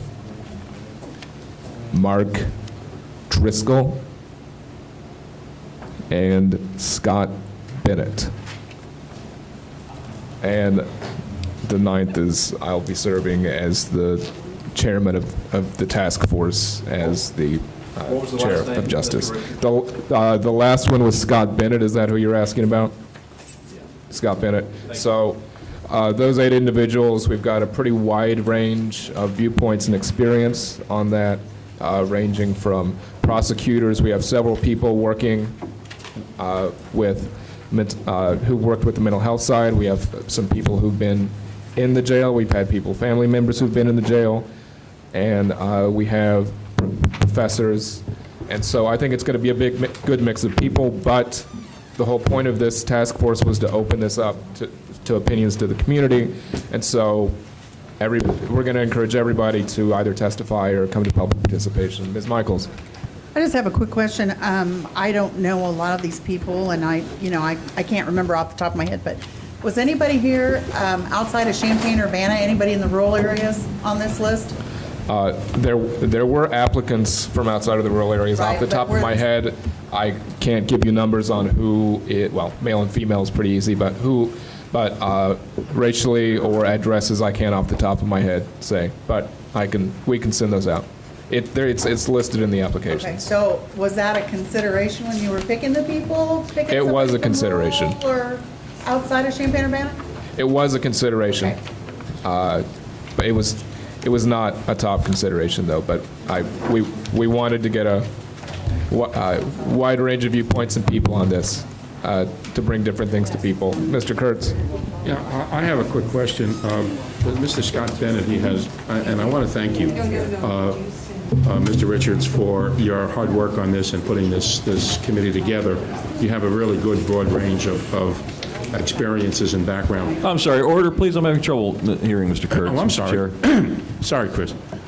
You, as the people who are talking over you. Okay, thank you. Not many people can do that, usually. First, I want to thank you for your work on putting this together. You had a lot of people here who are very well qualified and you brought a good range of experiences and expertise to this committee. I do have a question on Mr. Scott Bennett. I notice he is a licensed attorney working in McLean County. That's correct. Can he make it to the meetings here that you're going to have? If he's going to, what's that? Yeah, absolutely. He is a Champaign County resident. Okay, so you're not going to have any afternoon meetings or daytime meetings? You're going to have all evening meetings? No, these will be evening meetings. Evening meetings, thank you. Mr. Rosales? Well, I believe that it was Darrell Cruz during the public participation that he mentioned a time frame and activities coordination with both committees. Would that be part of the task of this committee as well, to work with the facilities committee? Well, that'll be up to the county board and the chairman, but I hope to have this committee be as useful as possible for everybody. I don't know that I can fully answer that question. Well, I think certainly they're free to interact, but, so far, we've just appointed, we can't really do that until they have something to present. So when that comes down the road, when they have something to say, we'll deal with it then. So I hope so. Mr. Alex? Just quick, do you have any idea when you expect to have the first meeting? I would like to get an idea what some of the best nights are from everybody, see if everybody can serve on the consensus, and try to have a meeting start in April. Mr. Keebler. And then, Oh, you can be me if that's okay. No, it's here. Couple questions. First of all, Lynn Branham just has her CV, lists her address as St. Louis. Where does she reside? I would have to look at the application. Okay, if we can verify, well, the application doesn't have her address unless I'm missing it somewhere in the middle. And then number two, as was mentioned earlier, there are 4 people from Urbana, 3 people from Champaign, a question mark, and then yourself. I would like to see some level of representation from the rural areas, including those in Rantoul or Presodum or Tolono. I know there was at least one person from Rantoul. I would like to see someone from that area be at least be represented on this group. Thank you. Well noted, and I think that if you're, I think if the Rantoul application you're referring to was a fairly strong one, and just because people weren't appointed doesn't mean that they shouldn't be part of this process and part of this task force. Anybody want to speak first before we go back to Geraldo? Geraldo. Oh, you, Geraldo. No. Did he say stand? I had one question. Would this be subject, this task force, would it be subject to the Open Meetings Act? I believe it would be subject to it. We're certainly going to follow the Open Meetings Act. I actually don't think it is subject to, but as you said, it's going to follow the act. I don't think it. It kind of defeats the purpose of trying to open this up if we're not posting our meetings and posting our minutes. We just got a sunny award, so we hate to lose that. That's right. Mr. Quisenberry. Yeah, I don't understand why individuals keep trying to say this isn't, the Open Meetings Act doesn't apply. It does. This is an advisory body that is completely in our control of being named. If you look at the Open Meetings Act, if you take that training, Pius, you will learn that this is a body that is advising us, and they have, as that kind of body, they have to act under the Open Meetings Act. Furthermore, we appointed. Ms. Ammons. I agree with Mr. Quisenberry, and I think that this Open Meetings Act applies to the planning team as well as this team, and this needs to be brought back to the full board, and I think I'll have us have a discussion on that on the policy agenda. Following the Open Meetings Act, you're saying? Mr. Kurtz? This would defeat the purpose if this wasn't an open meeting. I mean, what would be the point of that? I think not only do we need to have it as an open meeting, and as you said in caucus, Mr. Richards, that many of those who had not been picked or chosen would be able to come and participate with their public input into this committee as well. I think the minutes should go on our website. I think that their names should be up on the website, and that they can be contacted by our local community, whether it be the African American community or the Hispanic community. They should be allowed to open up towards having input from the community. That's what this is. It's a community committee. So I think that certainly should be the process. Accountability for everyone in the community. Jeff, did I see your hand? Ignore it. I move adjournment. We have a motion on the floor. All in favor? Aye. Call the question. Thanks, Gary.